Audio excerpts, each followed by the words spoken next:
Most people think they know how humans are supposed to sleep. 8 hours straight through the night, in a comfortable bed, maybe some pajamas, definitely alone, unless you're sharing with a partner. But what if everything we think we know about sleep is completely wrong? What if the way our ancestors slept was so different from our modern habits that it would seem almost alien to us today? Before electricity changed everything, before we decided that sleeping through the night was normal, humans had a completely different relationship with darkness, rest, and the hours between sunset and dawn. The truth is, our modern sleep is actually the weird exception, not the rule. In this video, we'll explore just how strange and fascinating sleep really was in the past, and you might never think about your own bedtime routine the same way again. If you like these videos, I would appreciate if you clicked like or subscribed, as it's important for the channel and it helps others find it too, just like you did. Thank you. Now, let's get started. Sleep in the medieval world unfolds like a story from another universe entirely. Picture this. People would tuck themselves into bed just as darkness fell. But here's where it gets interesting. They didn't stay asleep all night long. Instead, they practiced something called segmented sleep, a rhythm so natural it sounds almost magical when you think about it. The first sleep would carry them away for roughly 4 hours, deep and restorative. Then, as if summoned by some internal clock, they would wake up completely, not groggily like we might expect, but alert and ready for what they called the watch period. This wasn't a problem to solve or a sleep disorder to worry about. It was simply how human beings rested. During these quiet midnight hours, when the world felt hushed and sacred, people would rise from their beds and tend to all sorts of tasks. Some would stoke the dying embers in their fireplaces. Others would check on their animals, making sure the goats hadn't wandered off into the night. Prayer was common during this time, a peaceful communion with the divine when the world felt closer to something beyond the everyday. Medieval physicians, wise in their own peculiar way, noted that this middle-of-the-night period was considered ideal for intimacy between married couples. The body was rested, the mind was calm, they explained, which sounds remarkably romantic when you consider how different their world was from ours. There was something tender about these shared wakeful moments in the darkness. After an hour or two of this gentle midnight activity, people would return to their beds for the second sleep, drifting off again until sunrise painted the sky. This pattern was so universal that even the great writers of the time, like Chaucer, mentioned it casually in their works, as though everyone understood this rhythm of rest and waking. What's fascinating is that modern science suggests our ancestors might have been onto something profound. Our natural circadian rhythms, when freed from the influence of electric lights and screens, seem to align perfectly with this two-part sleep cycle. Those moments when you find yourself wide awake at 2 in the morning might not be insomnia at all, but rather an echo of something ancient and natural. It wasn't until the industrial age arrived, with its factories and gas lamps and relentless focus on productivity, that humans began insisting on 8 uninterrupted hours of sleep, as though rest was some kind of timed competition. Before that transformation, waking up in the middle of the night wasn't failure. It was simply the way things worked. Now, if we journey into the world of medieval beds, we discover another realm of fascinating strangeness. Today, we obsess over thread counts and memory foam, cooling gels and mattresses that promise to cradle us like clouds. Medieval people had a much simpler relationship with their sleeping arrangements, though simple doesn't necessarily mean easy. The typical peasant bed was essentially a pile of straw, stuffed into a rough fabric sack if they were fortunate enough to own one. If not, it was just straw scattered directly on the floor, sometimes damp from the moisture that seeped through medieval walls, sometimes already occupied by a cat who had claimed the warmest spot. These straw pallets weren't comfortable by any stretch of the imagination, but they served their purpose reasonably well. Straw was cheap and plentiful, excellent for insulation against the bitter cold that crept through every crack and crevice of medieval homes. Unfortunately, it was also perfect for harboring all manner of tiny creatures, insects and lice, and the occasional field mouse, which turned sleep into an exercise in cautious stillness. Families with a bit more prosperity, or perhaps just aching backs that demanded relief, might elevate their straw mattress onto a wooden frame. This didn't revolutionize the comfort level, but it did reduce the likelihood of waking up with beetles exploring your ears, which was certainly an improvement worth celebrating. Bed linens were luxury items beyond the reach of most ordinary people. Instead of pajamas, which simply didn't exist as a concept, most folks slept in the same clothes they had worn throughout the day. Privacy was equally scarce. Entire families would share sleeping spaces, children and parents, and sometimes grandparents, all crowded together on the same straw pile. If you grew too warm during the night, you might find yourself rolling into your cousin's elbow. But that was just part of the experience. The wealthy, as always, lived quite differently. Their beds were magnificent wooden structures, topped with feather mattresses and embroidered sheets, enclosed by canopies that provided protection from drafts and hopefully from the ever-present threat of lice. These beds were so valuable, so central to a family's wealth, that they were carefully recorded in wills and passed down through generations like precious heirlooms. But for the vast majority of medieval people, a bed wasn't really about comfort at all. It was about survival, about finding a place to rest that might protect you from freezing, that would keep you safely away from the chickens and pigs that shared your living space, and that might, if you were very lucky, allow you to dream of someday sleeping on something that didn't rustle with every movement or make unexpected noises in the dark. Picture this: a world where staying warm at night meant more than just pulling up a blanket. Medieval folks had to get creative, and that creativity came in the form of a peculiar little hat called a nightcap. Now, this wasn't the kind of nightcap you might think of today, with whiskey warming your belly by a crackling fire. No, this was an actual piece of fabric, often looking quite ridiculous, designed to sit on your head while you slept. The thing is, medieval buildings weren't exactly built for comfort. Stone walls stood thick and cold, thatched roofs let in drafts from every direction, and windows, well, they were made from thin slices of animal horn or oiled parchment. Not much protection against the bitter night air. Central heating was basically your family dog curled up at the foot of your bed, if you were lucky enough to have one. Since most of your body heat escapes through your scalp, keeping your head warm became essential for survival. Enter the humble nightcap, a solution as simple as it was effective. These little hats came in all sorts of shapes and sizes, but the most famous version was long and pointed, looking like something a wizard might wear while cleaning chimneys on the side. Most nightcaps were made from wool or linen, whatever scraps of warmth the family could spare without making their goat angry. For men, it was purely practical, just another tool to get through the night. But for women, things got a bit more complicated. Their nightcap sometimes doubled as head wraps, serving the dual purpose of warmth and modesty, covering hair that probably hadn't been washed since the previous Lent season. There was more to these caps than just keeping warm, though. In many places, married women were expected to keep their heads covered at all times, even while sleeping. The caps themselves could tell stories about a family's wealth and status, with embroidery and dyes that announced your place in society. Because apparently, nothing said success quite like going to bed with what looked like a tiny flag planted on your skull. In towns and cities, the nightcap even became a social signal. If someone answered their door wearing one, it was the medieval equivalent of saying you weren't dressed for company and would prefer to be left alone.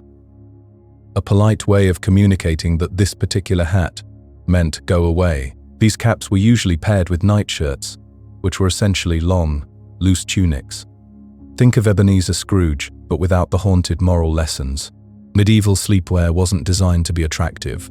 It was practical, often itchy, and occasionally had the unfortunate quality of being flammable. Now, if you think sharing your sleeping space sounds uncomfortable today, imagine what it was like in medieval times. Sleeping next to strangers wasn't just common, it was completely unavoidable for most travelers.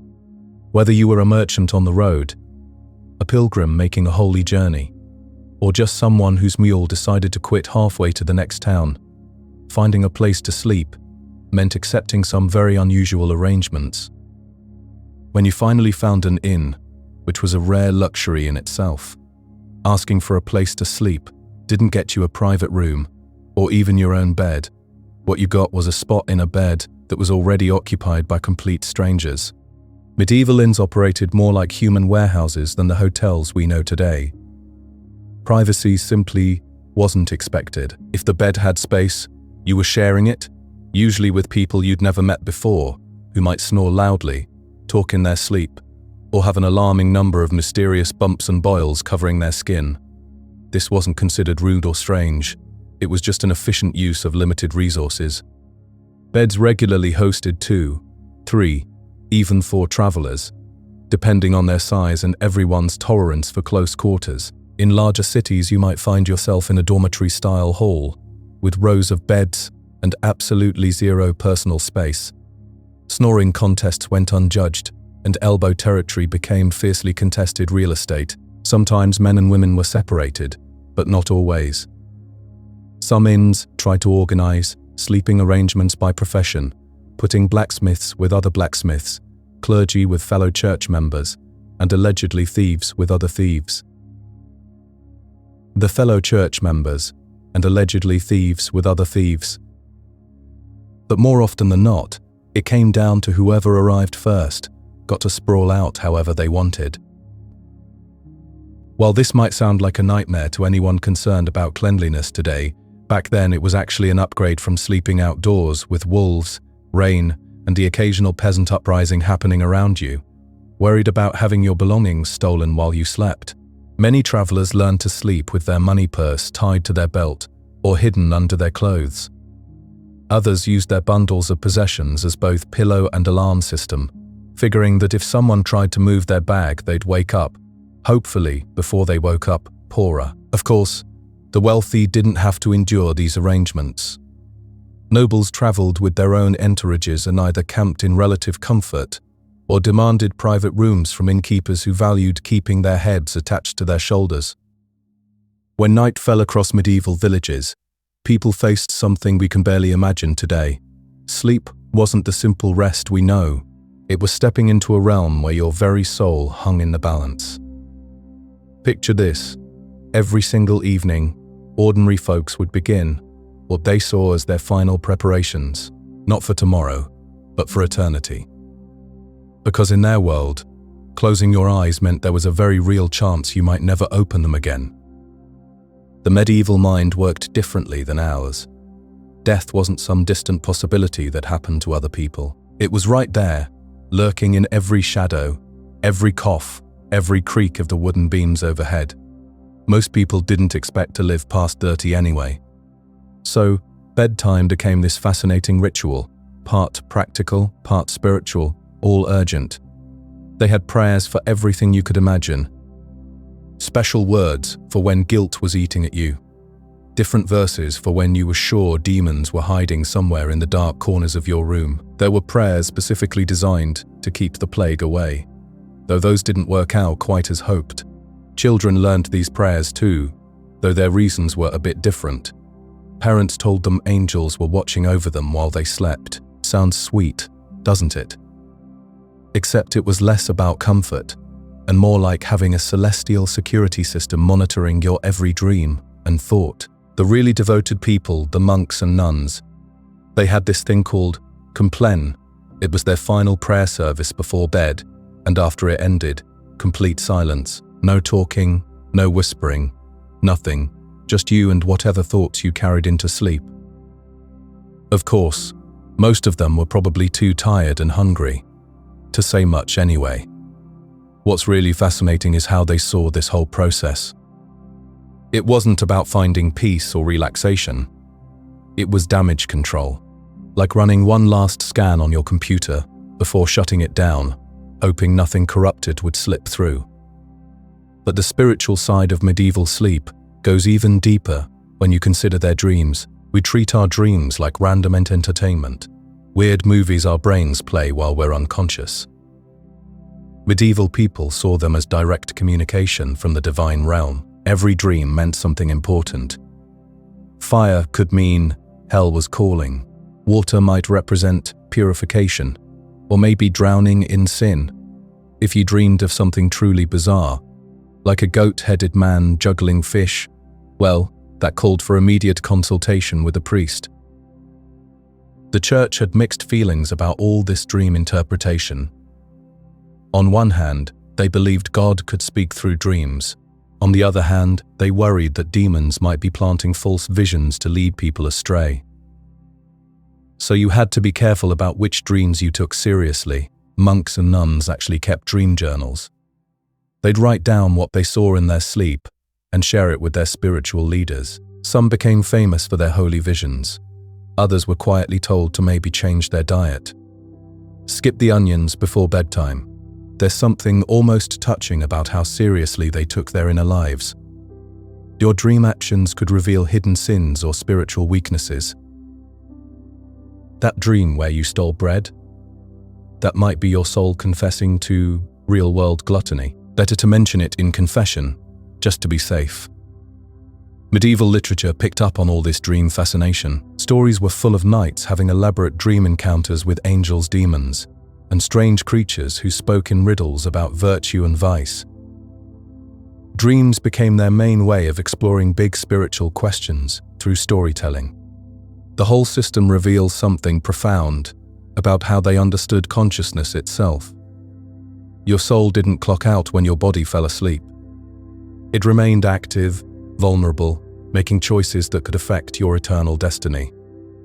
Sleep wasn't an escape from spiritual responsibility. It was another arena where salvation or damnation played out. Think about the weight of that. Every night, as you drifted off, you were entering a space where heaven and hell might be reaching out to influence you, where your guardian angel and various demons might be competing for your attention, where a simple dream about water could be God telling you something crucial about your spiritual condition.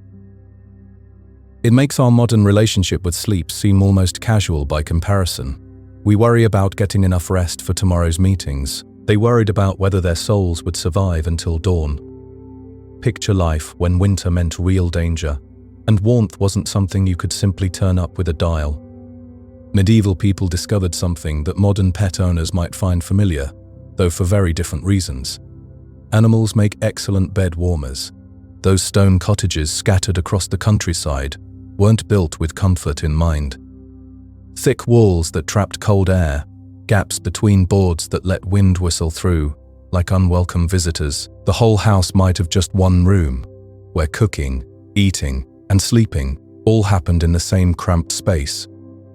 When night fell and temperatures dropped, families would gather whatever heat they could find, and sometimes that heat had 4 legs and a tail.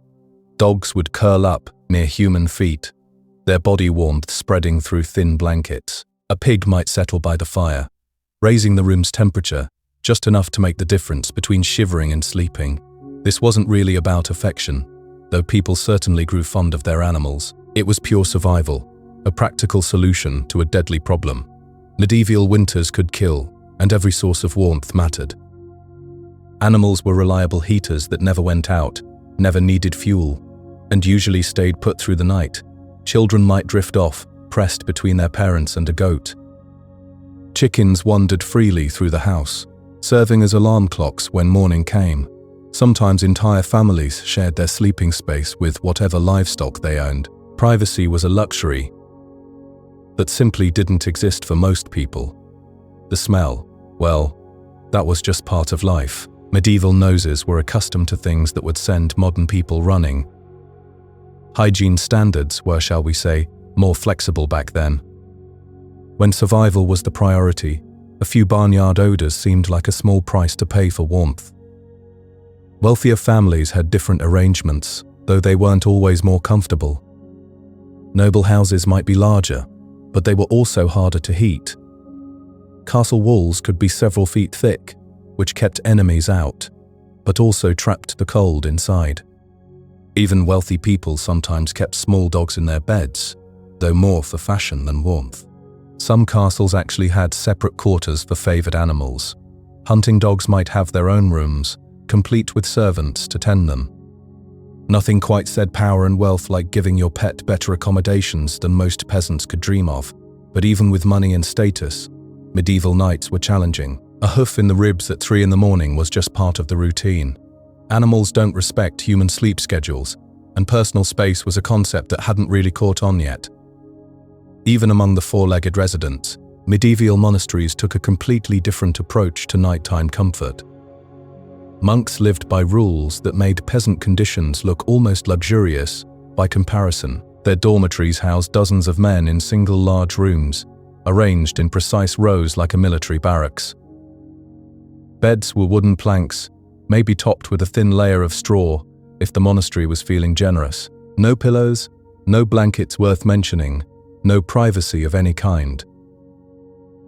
Monks slept fully clothed, partly for modesty, but mostly because getting dressed in the dark for early morning prayers was more trouble than just staying ready.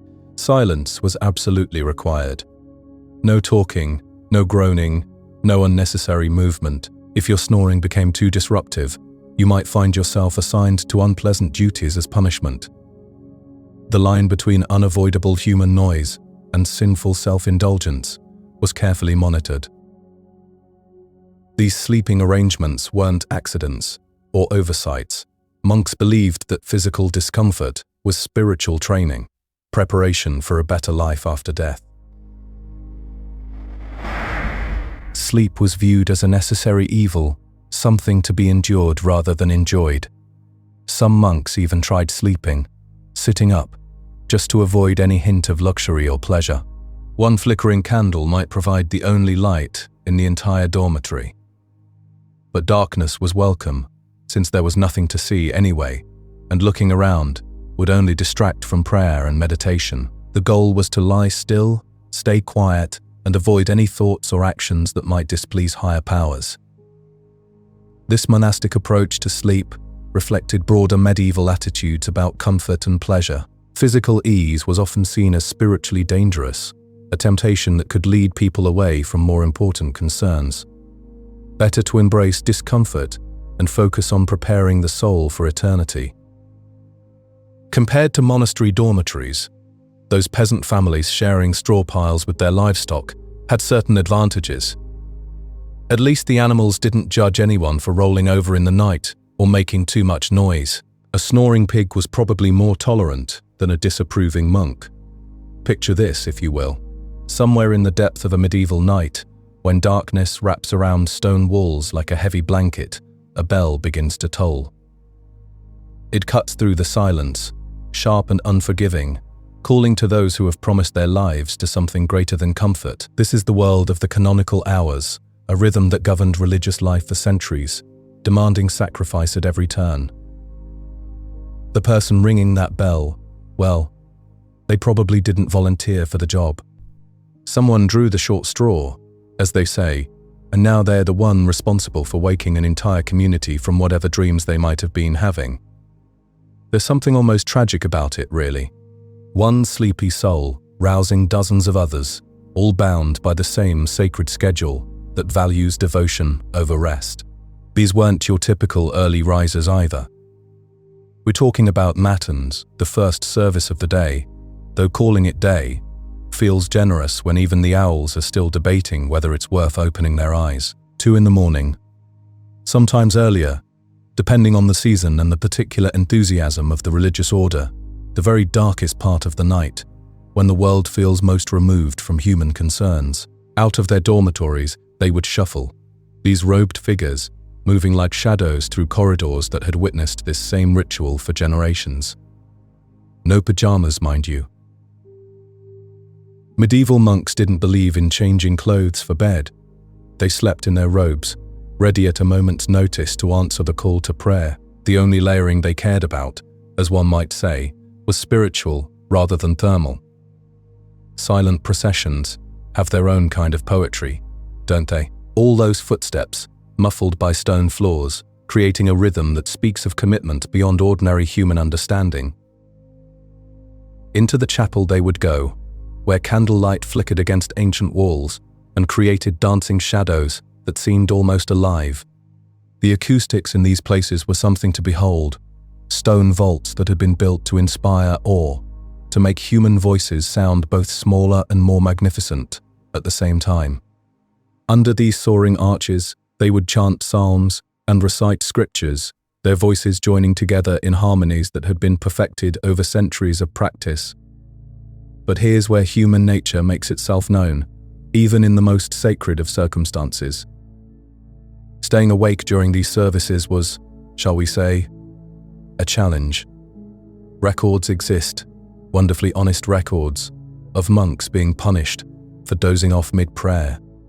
The irony was delicious, really.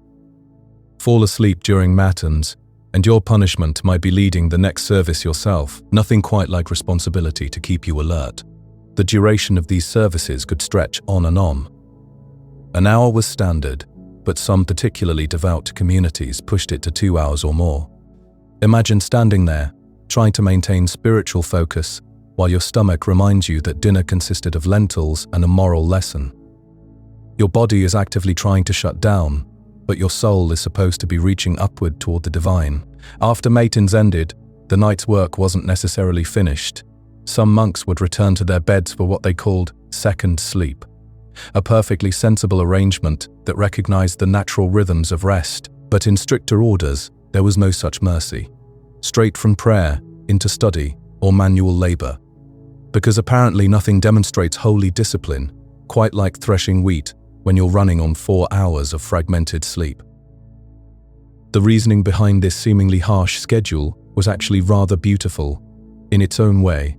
The idea was to offer the quietest, most peaceful part of the night to God, uninterrupted by the distractions and temptations that daylight inevitably brings.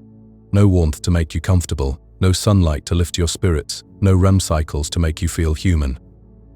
Just pure, undiluted devotion, offered when it cost the most to give it. Of course, there were practical challenges that no amount of spiritual dedication could entirely overcome.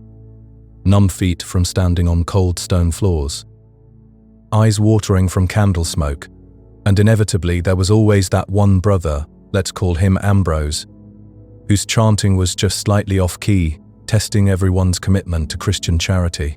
Now, if we shift our attention from religious communities to ordinary households, we find ourselves confronting something that might surprise modern sensibilities. Sleeping alone, which we often consider a luxury today, was viewed with deep suspicion in medieval times. It wasn't just impractical, it was actually considered potentially dangerous, both physically and spiritually. The most obvious concern was warmth, or rather, the desperate lack of it. These stone houses with their open chimneys and gaps in the walls weren't exactly designed for comfort. Central heating was still centuries away, probably delayed by several plagues and various other inconveniences of medieval life. So people shared beds not out of choice, but out of what we might call thermal desperation. Children would pile in with siblings, parents, and sometimes even visiting neighbor children. It was like a permanent sleepover, except nobody had asked whether you actually wanted to participate. The concept of personal space during sleep was simply irrelevant when the alternative was potentially freezing to death. But beyond the practical matter of staying warm, there were spiritual considerations that ran much deeper. Medieval people believed that nighttime was when dark forces were most active, when the devil himself might be working overtime to tempt or corrupt vulnerable souls. Being alone in the darkness was seen as leaving yourself exposed, spiritually defenseless against whatever might be lurking in the shadows. Having others nearby created what we might think of as a moral buffer zone. If something supernatural did occur, at least there would be witnesses. Or perhaps, if you were lucky, the demon or evil spirit might target someone else first, giving you time to escape or pray for protection. For children especially, sleeping alone was almost unthinkable. This wasn't just about comfort or warmth, though those mattered too. The night was populated, in medieval thinking, with ghosts, fairies, and wandering spirits, all of whom seemed to have particular interest in solitary sleepers. The bedtime stories of that era didn't end with hugs and reassurance. They ended with disappearances, transformations, and various other cautionary outcomes. Even married couples rarely slept alone together. Their beds might also accommodate children, servants, or unexpected guests. Privacy, as we understand it today, was more of a modern invention than a medieval reality. The idea of two people sharing a large bed all by themselves would have seemed not just wasteful, but actually suspicious. What were they trying to hide? What were they planning to do that required such secrecy? In religious communities, communal sleeping was often the norm, even among monks who had taken vows of celibacy. When someone was assigned to sleep alone, it was frequently as a form of discipline or punishment. Think about that for a moment. In some medieval contexts, having your own bed was literally a penalty for bad behavior. The logic was straightforward, if rather harsh. Solitary sleep created opportunities for sin, while group sleeping provided public accountability. So the next time you slip into your own bed, in your own room, surrounded by silence and privacy and central heating, take a moment to appreciate the luxury of it all. In medieval times, you might very well have been sharing that space with 2 children, a sheepdog, and a visiting cousin, all of you grateful for the warmth and protection that came from not facing the darkness alone. There's something oddly comforting about these medieval sleeping arrangements, when you think about it philosophically. Yes, they were born of necessity and fear, but they also represented a kind of communal trust that we've largely lost.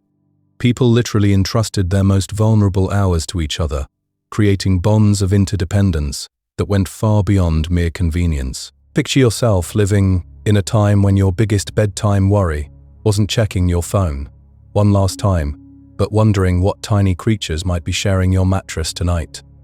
Medieval Europe had a very different relationship with sleep, one that would make our modern complaints about uncomfortable hotel beds seem almost laughable. The night brought its own set of uninvited guests to every bedroom, from the humblest peasant cottage to the grandest castle chamber. Fleas were perhaps the most democratic of these visitors, showing absolutely no respect for social class or wealth. They hopped freely between the straw-filled beds of farmers and the silk-draped sleeping quarters of nobles, treating everyone with equal enthusiasm. These little jumping insects were so common that people simply accepted them as part of life, like taxes or bad weather. Peasants would wake up each morning and go through their daily ritual of checking for new bites, while wealthy households actually employed servants whose entire job was picking lice and fleas from their master's hair and clothing.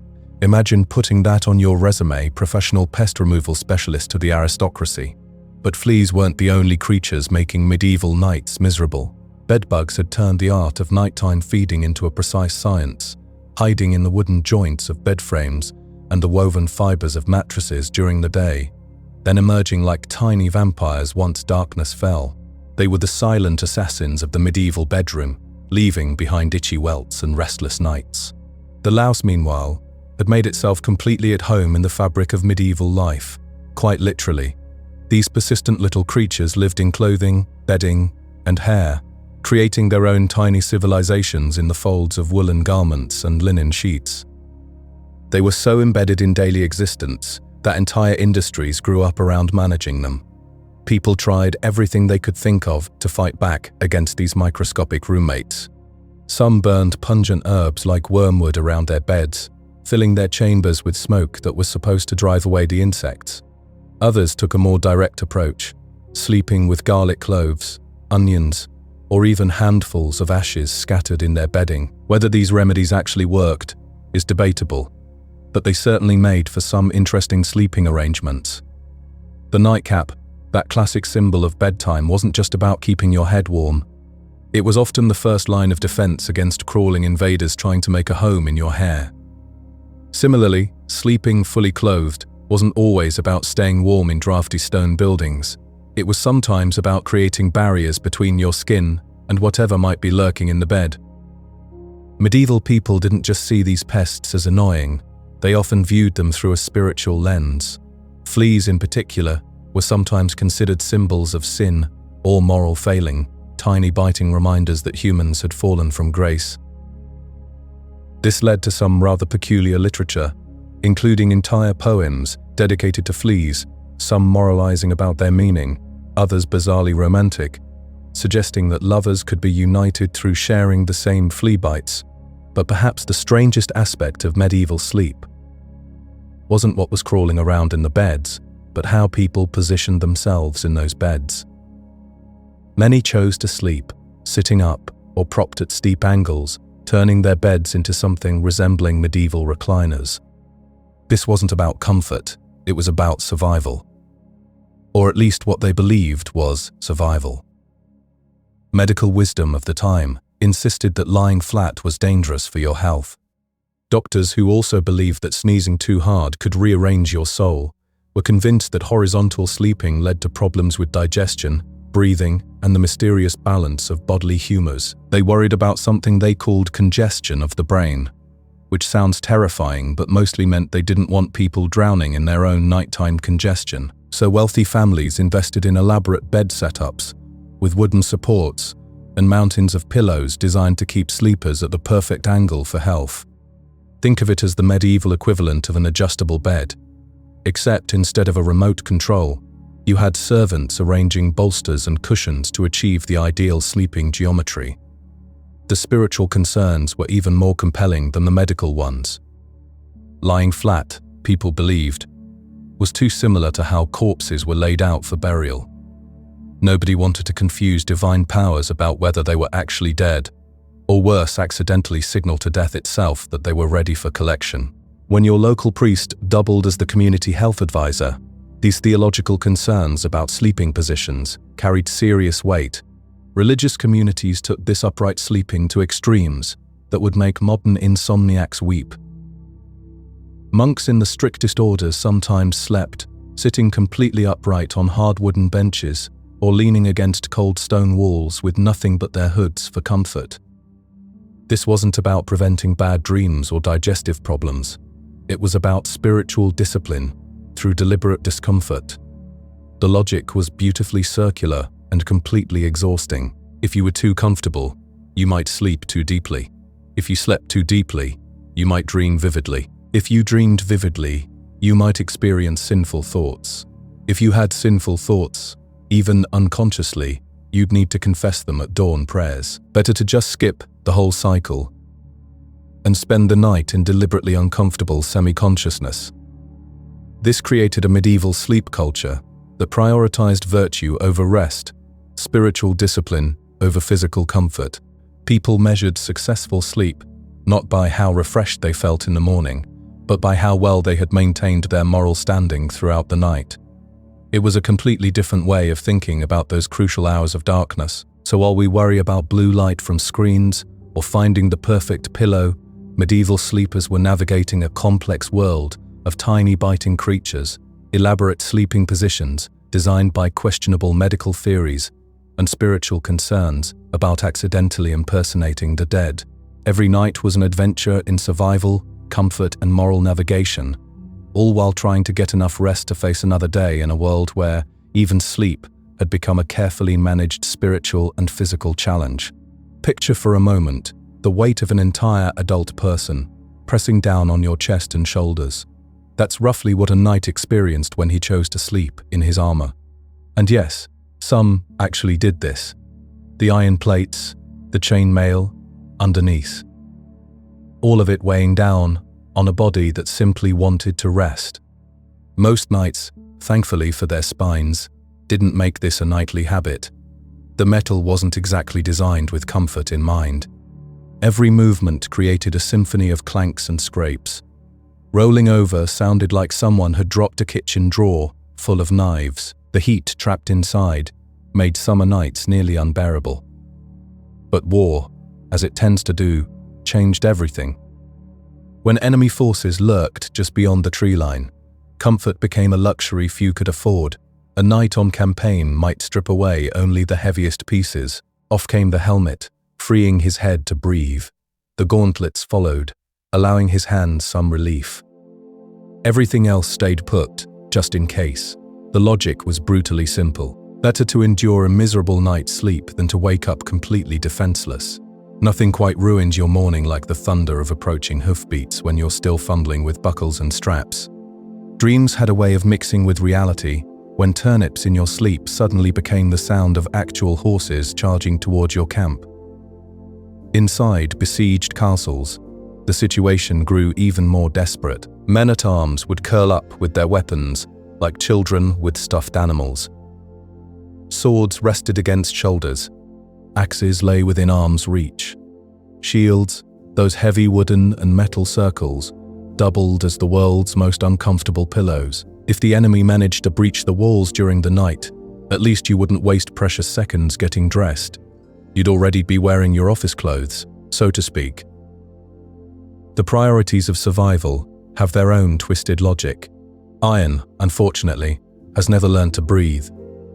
The metal trapped every bit of body heat, creating a personal furnace around the wearer. Chainmail had an especially cruel habit of pinching skin at the worst moments. The cold stone floors offered no relief, and bedding was often nothing more than straw or rough cloth. Add to this the constant background noise of a military camp. Comrades snored in harmonies that would make a freight train jealous. Torches crackled and hissed throughout the night. Guard dogs barked at shadows. The whole environment ranked somewhere below sleeping in a busy airport, but with significantly more risk of sudden death. Even those not actively fighting sometimes chose protection over comfort. Traveling merchants knew that highways could turn dangerous without warning. They might sleep wearing gambesons, those thick quilted jackets that offered modest protection, while providing slightly more comfort than prayer alone. Guards on watch duty faced similar choices. A few hours of rest in padded armor being caught completely unprepared. The slight cushioning helped, though calling it comfortable would be generous. Still, it was better than facing bandits in your underclothes. The subtle art of sleeping in armor required careful positioning. One wrong turn could create enough noise to wake an entire garrison. Men learned to move slowly, deliberately, even while unconscious. Those who couldn't master this skill often found themselves very unpopular among their tent mates. Medieval sleep brought its own unique terrors, even for those lucky enough to avoid wearing metal pajamas. When someone rose from their bed and began wandering with vacant eyes, ancient minds jumped to supernatural conclusions. Sleepwalking wasn't seen as a medical curiosity. It was evidence of otherworldly interference. The learned men of the time called it noctambulation, which sounds impressive but offered no real solutions. To medieval observers, watching someone shuffle across a room while staring at nothing was deeply unsettling. These weren't simple sleep disorders. These were signs that something had gone very wrong with the natural order. Picture the scene that would greet other household members. A figure in a long nightshirt, perhaps holding a flickering candle, eyes glazed and unfocused. The sleepwalker might mumble words in Latin, despite having no education in the language. They'd step carefully around sleeping livestock, navigate through darkness with impossible accuracy, then simply stop and stare at a wall. To people already convinced that demons lurked in every shadow, this behavior screamed supernatural involvement. The local priest might be summoned before dawn. Exorcisms became a standard response to what we now understand as a relatively common sleep disorder. Medieval medicine blamed imbalanced humors, particularly an excess of black bile. This mysterious substance supposedly caused melancholy, madness, and apparently, midnight wandering. The theory made sense within their understanding of the body, even if it offered little practical help. Others believed that sleep temporarily freed the soul from its physical prison. With the spirit wandering elsewhere, the body was left to stumble around like an abandoned cart. This explanation carried its own theological complications, but it felt more satisfying than admitting complete ignorance. Preventing these nocturnal adventures required creativity and desperation in equal measure. Families tried herbal remedies, though the effectiveness varied wildly. Prayers were offered over beds, requesting divine protection against whatever forces caused the affliction. Iron charms hung from bedposts, based on the belief that metal could ward off evil influences. In more rural areas, practical solutions took precedence over spiritual ones. Tying the sleepwalker's leg to a heavy chair became a common practice. It sounds harsh, but medieval homes posed genuine dangers to the unconscious wanderer. Open fires burned throughout the night, Sharp tools lay scattered about. Chamber pots waited to be catastrophically overturned. Some accounts, possibly exaggerated, told of sleepwalkers climbing onto rooftops with impossible agility. Whether these stories contained truth or simply grew in the telling, they sparked genuine fear. Families began barring windows and locking doors, not to keep intruders out, but to keep dreamers in. The theological implications troubled church scholars. Could someone commit sins while unconscious? If a sleepwalker wandered into a church, was this divine calling or demonic mischief? These questions sparked debates that had no easy answers. Most sleepwalking episodes were far less dramatic than the legends suggested.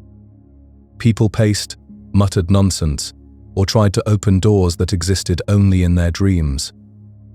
But in an age where the supernatural felt more real than the mundane, even these simple actions carried weight far beyond their actual significance. The medieval world had its own rhythm, a rhythm that most people today would find impossible to tolerate.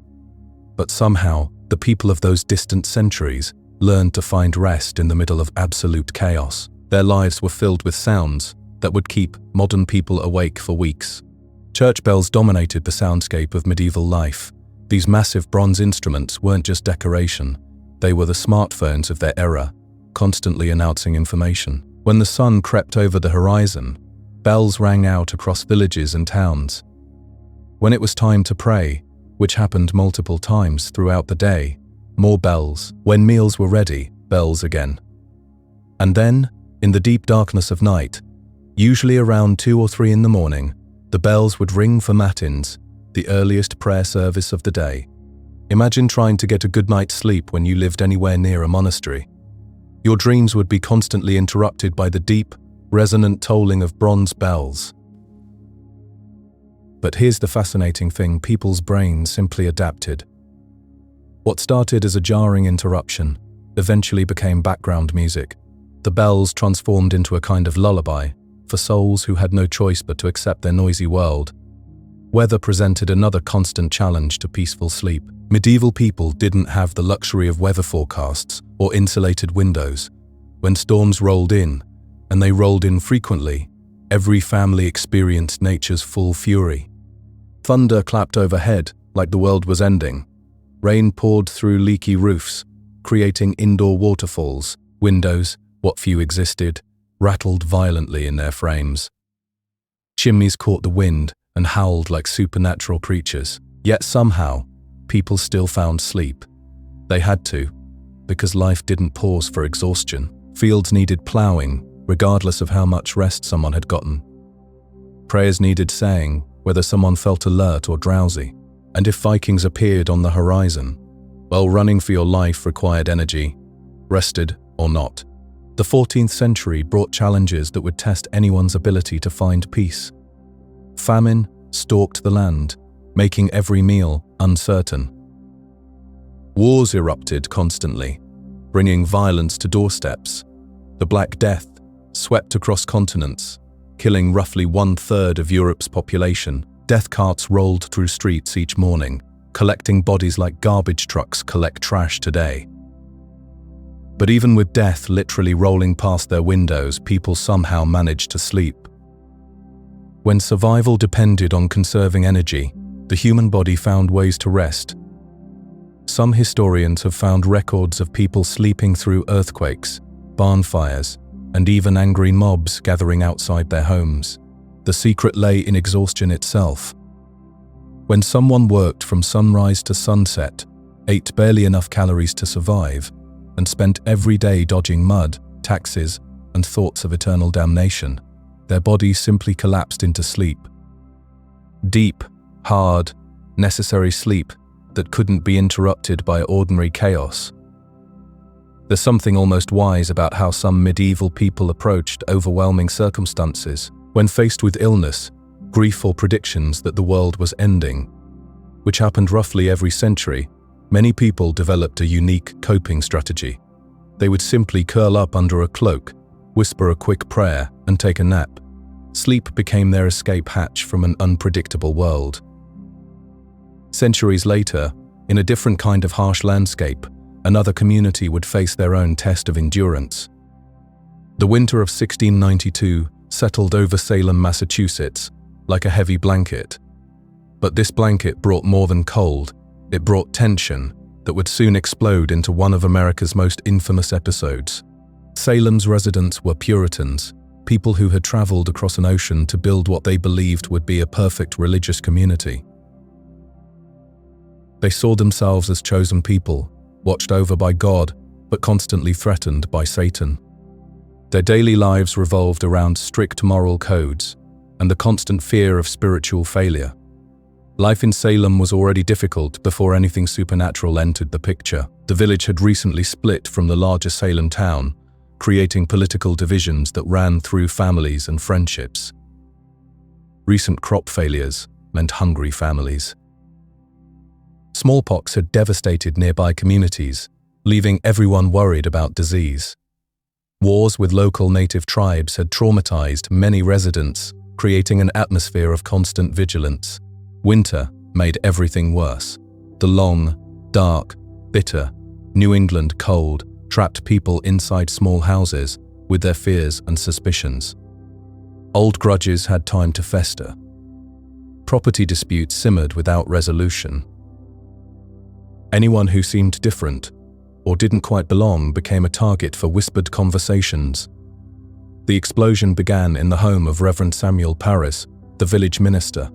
His 9-year-old daughter Betty and 11-year-old niece Abigail Williams started behaving in ways that terrified the adults around them. They screamed without apparent reason. They threw objects across rooms.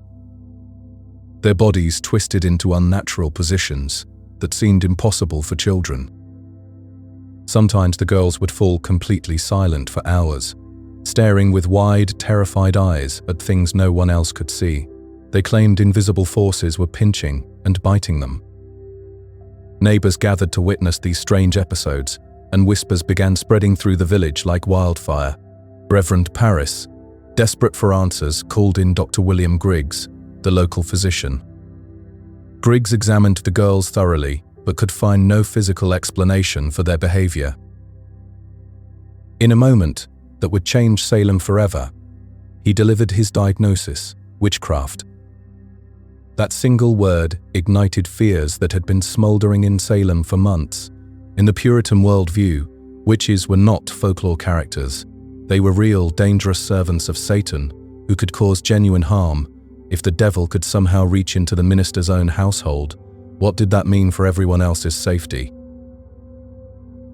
The girls, encouraged by the attention and perhaps guided by leading questions from adults, began naming the people they claimed were tormenting them.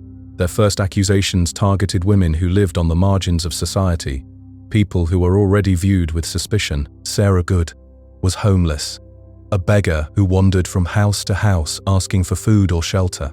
When people turned her away, she would mutter under her breath, and neighbors interpreted these mutterings as curses.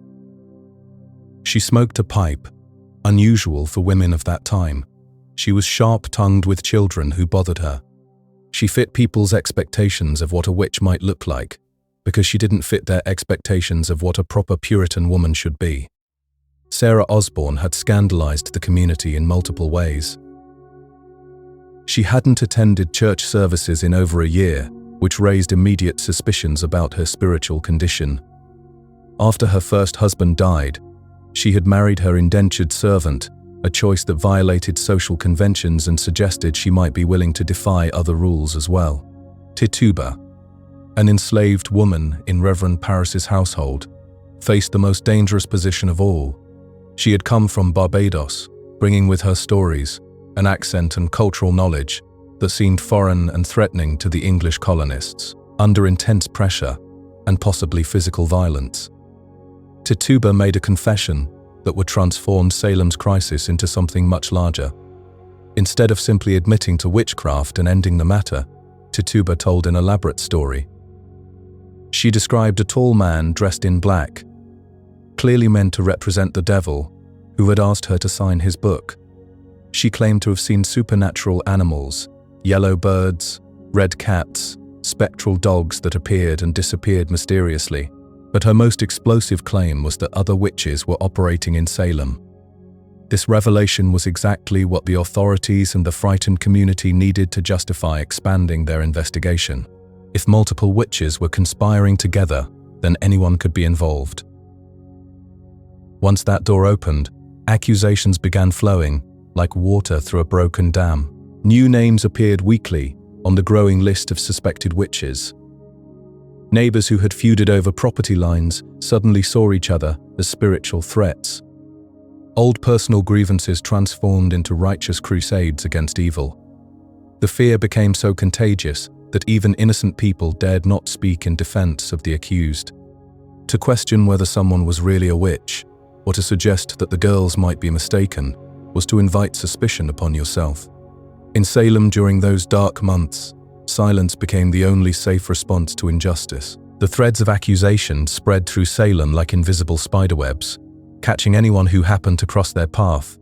When fear takes hold of a community, it doesn't ask for permission, it simply moves from house to house, neighbor to neighbor, until nobody feels safe anymore. Governor William Phips found himself facing chaos when he arrived in Massachusetts. A new appointment, eager to prove himself, he needed to restore order quickly. So he did what seemed logical. At the time, he created a special court. The French called it oya and termina, which simply means to hear and to decide. But this court would become something far different from what anyone expected, a place where panic wore the robes of justice. Salem town became the stage for these proceedings in June of 1692. What made this court so unusual wasn't just its hurried creation, but the strange rules it followed. Normal evidence, the kind you could touch or verify, suddenly wasn't enough. Instead, they accepted something called spectral evidence, testimony about spirits and ghost-like forms that supposedly visited people in their sleep.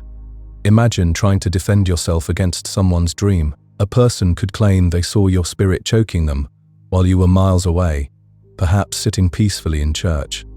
The court treated these visions as solid proof.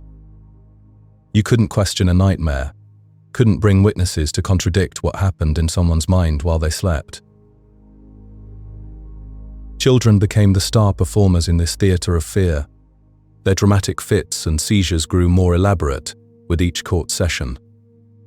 Mary Walcott had perfected the art of timing her episodes perfectly. The moment a suspected witch entered the room, she would collapse into convulsions. If the accused looked at her, she screamed. If they avoided her gaze, she screamed even louder. These performances captivated everyone watching, including the judges. Samuel Sewall and Chief Justice William Stoughton, influential men who should have known better, accepted every theatrical display as genuine supernatural affliction. They watched children writhe and shriek, and saw the devil's work rather than possible deception or genuine illness that had nothing to do with witchcraft. The accused stood completely alone in these proceedings. Defense lawyers didn't exist in colonial courtrooms, so if someone pointed a finger at you, you faced the charges by yourself. The system created an impossible trap: deny the accusations, and the afflicted girls would perform their agonizing fits, proving your guilt through their suffering. Confess to witchcraft, and you might escape death, but only if you provided names of other supposed witches. This twisted logic rewarded lies and punished honesty. The court wanted confessions and accusations, not truth. Speaking truthfully could cost your life, while fabricating stories about your neighbors might save it. The trials became entertainment for people from surrounding towns. They traveled to Salem like spectators going to a fair, eager to witness the drama of shackled prisoners being paraded before the judges. Most of the accused were poor, powerless people who had somehow made enemies or simply seemed different enough to attract suspicion. Not everyone believed the spectacle, though. Some townspeople whispered privately that the girls were performing rather than suffering supernatural attacks. Others noticed patterns in who got accused, questioning why certain types of people, particularly those on society's margins, seemed to attract suspicion. But these doubts remained whispers, because questioning the court meant questioning divine will itself. Fear had pushed reason aside, and the law had become a funhouse mirror, reflecting panic instead of justice. Bridget Bishop became the first to die on June 10, 1692. Her past made her an easy target for accusations. She wore bright red clothing when most women chose subdued colors. She ran a tavern in a society that disapproved of women in such businesses, and she had faced witchcraft accusations years earlier. During her trial, neighbors testified about dreams where her spirit pinched them, about babies who died after she walked past, about magical dolls they claimed she possessed. She denied everything, but denial meant nothing in Salem's special court. They found her guilty and led her to Gallows Hill, a windswept, barren piece of ground outside town. No final prayer, no mercy, just the rope and the watching crowd. With that single execution, Salem's machinery of death began its terrible work. 5 more women died on July 19th. Sarah Good, Susanna Martin, Rebecca Nurse, Elizabeth Howe, and Sarah Wilds all climbed Gallows Hill that summer day. Rebecca Nurse's execution shocked even Salem's frightened residents. An elderly, deeply religious woman, beloved in her community, she seemed the least likely person to traffic with devils. The jury initially found her not guilty, recognizing the absurdity of the charges, but the court and the afflicted girls pressured them to reconsider. Under this pressure, they reversed their verdict. Rebecca Nurse's final words floated across the crowd like a prophecy, declaring her innocence as pure as a newborn child's. The noose, however, made no distinction between the innocent and the guilty. August brought more executions, more families destroyed. September 22nd became the deadliest day of all, when 8 people died in a single morning. Martha Corey, who had been brave enough to question the trials early on, was among them. Her husband, Giles, met a different, perhaps even more horrific fate. Giles Corey refused to enter any plea, guilty or not guilty. Without a plea, the court couldn't proceed with a trial, so they reached back to ancient English law for a brutal solution. Pen forte et dure, pressing to death. They laid him on the ground and slowly piled stones on his chest over 3 days. Legend says his final words were simply asking for more weight, either defiant to the end or perhaps desperate to speed his own demise. When the madness finally ended, 19 people had been hanged, 1 pressed to death under stones, and at least 5 more had died in jail cells while awaiting trials that might never come. Dozens had confessed to witchcraft they never practiced, choosing false admission over death. Over 200 people had felt the cold touch of accusation. Salem's gallows cast shadows far beyond the barren hill. The shadow fell across every heart in the community, a reminder of what happens when fear writes the laws and hysteria holds the gavel. In a place where neighbors had once trusted each other, suspicion had become the only certainty, and safety had become a memory from before the accusations began. Justice had been stripped of her blindfold, forced to watch as the innocent marched toward their doom. Picture this scene, if you will: small wooden jails, built for maybe a dozen people, now holding dozens upon dozens. The stench must have been overwhelming. Bodies pressed together, no room to lie down, barely enough air to breathe. Salem's little jail couldn't hold them all, so they shipped people off to other towns. Ipswich took some. Boston took others. Imagine being accused of witchcraft in Salem, only to find yourself chained to a stone wall 50 miles away, cold iron shackles around your wrists and ankles, no blankets, scraps of food, if you were lucky, and always, the waiting. Most of these people weren't mysterious outcasts living in forest huts. They weren't brewing potions or dancing under full moons. They were perfectly ordinary neighbors. The woman who baked bread for church gatherings, the man who helped build barns, parents tucking their children into bed each night, never knowing if morning would bring an accusation. Personal grudges dressed themselves up as holy missions. That's what made this whole thing so terrifying, Someone's pig wanders into your yard and dies. Maybe from eating something poisonous. Suddenly, you're a witch. Your neighbor asked for help chopping firewood. You said no because your back was aching. Now clearly you've cursed his axe. The most mundane disagreements became matters of life and death. Mary East learnt this the hard way.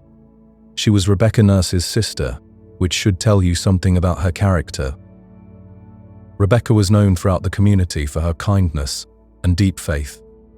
Mary had 7 children, attended church regularly, helped her neighbors when they were sick.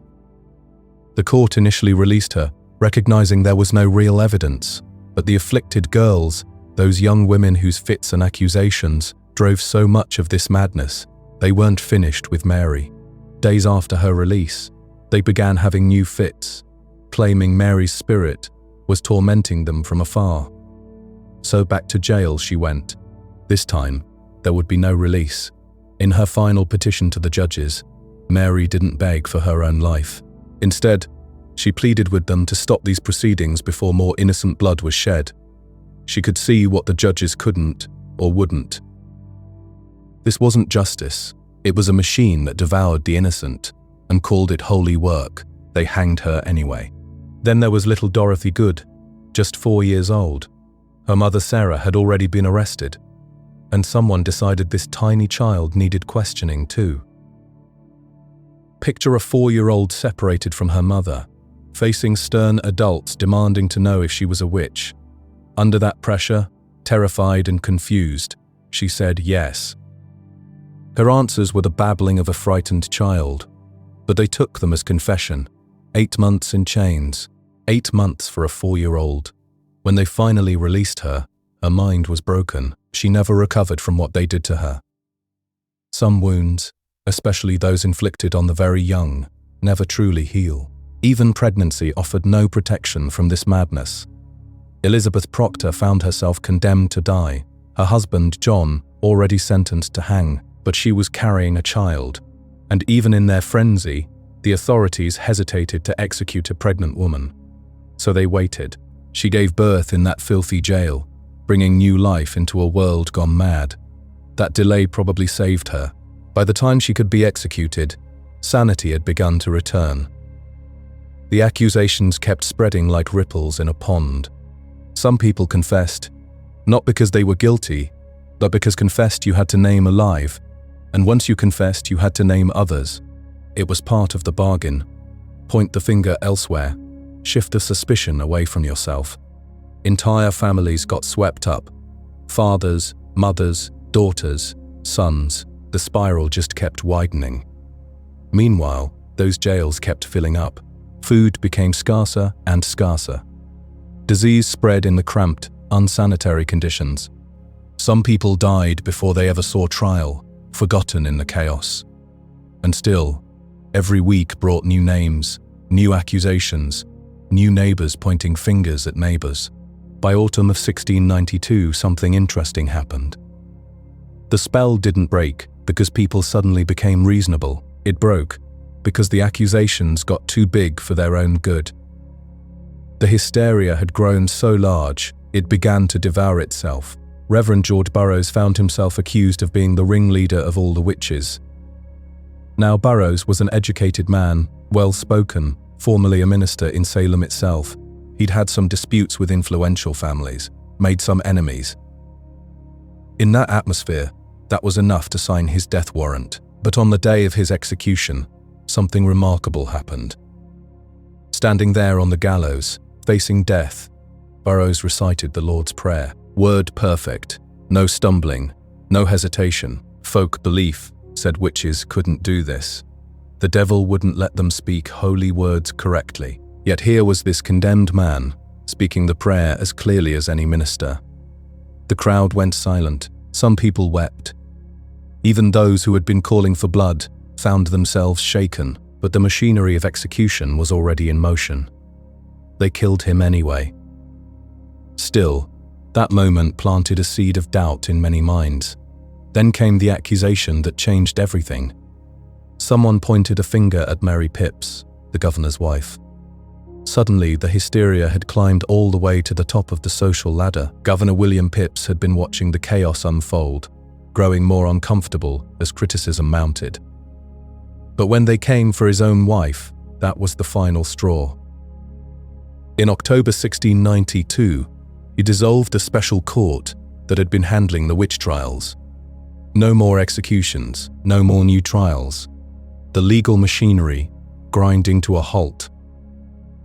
Public opinion had been shifting anyway. People were getting tired of the constant fear and suspicion. Some of the colony's most respected religious leaders began speaking out. Increase Mather, whose opinion carried enormous weight, denounced the use of spectral evidence. That was the kind of testimony where someone claimed the accused person's spirit had appeared to them in a dream or vision. Mather said it was better for 10 suspected witches to escape than for one innocent person to die. In a society that had spent months believing the opposite, this was revolutionary thinking. The bloodlust was cooling. Too many respected people had been accused. Too many obviously innocent people had died. Villagers began to see that this wasn't divine justice at work. This was human madness, dressed up in religious clothing. Confessions stopped coming. Some of the accusers quietly backtracked from their claims. Others simply disappeared from public view, hoping people would forget their role in the hysteria. The fear hadn't vanished completely, but it had exhausted itself. Like a fire that burns through all available fuel. People wanted their normal lives back. They wanted stability, predictability, the simple pleasure of trusting their neighbors again. Officials wanted to save face, to find some way to end this mess without admitting how badly they'd handled it. And Salem, bruised and ashamed, finally began to wake up from its nightmare. The winter of 1692 brought an unexpected quiet to Salem. Something had shifted in the very air that had once crackled with accusations and fear.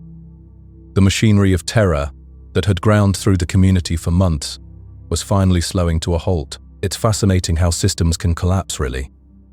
One day they seem all-powerful, the next they crumble like sandcastles at high tide. The Court of Oyer and Termina, with its grand Latin name and terrible purpose, simply disbanded in October. Gone, just like that. As if someone had finally looked around and realized the absurdity of it all. What replaced it was something entirely different. A new court emerged in early 1693, the Superior Court of Judicature. But this time, the judges seemed to have awakened from a collective fever dream. They no longer accepted spectral evidence, those ghostly testimonies that had sent so many to their deaths. Suddenly, the wild claims of the accusers fell on skeptical ears. The results were immediate and dramatic. Of 56 cases brought before this new court, most defendants walked free. It was as if someone had finally turned on the lights in a dark room, revealing how flimsy the shadows had been all along. Even those who had confessed under pressure began taking back their words, admitting they had lied out of fear, or pain, or desperation. The theatrical performances of the afflicted girls, once so compelling to packed courtrooms, now seemed hollow. Their writhing and screaming had lost its magic. People watched with different eyes now, seeing drama where they had once seen divine revelation. Perhaps nothing illustrated the madness better than what happened to Reverend Samuel Willard. Here was a respected minister, a pillar of the community, who suddenly found himself under suspicion. Though never formally charged, the mere fact that such accusations could touch someone so high-ranking revealed how arbitrary the whole process had become. If a reverend wasn't safe, then truly no one was. The court that had once roared like a lion now crept like a mouse. Quietly, almost shamefully, they began releasing prisoners, first those with the weakest cases against them, then gradually, even those who had confessed to witchcraft under duress. The jail doors opened, one by one, releasing people who had lived in darkness for months. But freedom came with its own bitter taste. Families of the executed began demanding answers, demanding justice for those who would never see daylight again. John Proctor's children petitioned to get their father's property back. Rebecca Nurse's family fought to clear her good name. These weren't just legal battles, They were acts of love, of remembrance, of refusing to let the dead be forgotten. The social fabric of Salem had been torn to shreds, church congregations split apart like broken pottery. Friendships that had lasted decades simply ended. People who had shared meals and celebrations now crossed the street to avoid each other. The community that had once pulled together in times of trouble had learned to fear itself. Governor Pipes, watching this destruction unfold, must have felt the weight of the world on his shoulders. The colony was becoming an international embarrassment. In 1693, he pardoned the remaining prisoners. But even this act of mercy came with cruelty. Many families had to pay jail fees before their loved ones could be released. Imagine surviving months of imprisonment, torture, and terror, only to be handed a bill at the end. The numbers tell their own grim story. 19 people hanged, 1 pressed to death under heavy stones, 5 who died in jail, and over 200 accused. The court hadn't just ended, it had imploded, leaving behind a crater of guilt and grief that would take generations to heal. Salem in the aftermath was a place haunted, not by supernatural forces, but by very human ghosts. The ghost of trust, broken, the ghost of community, shattered, the ghost of innocence lost forever. What do you do when you wake up from a nightmare to find it was real?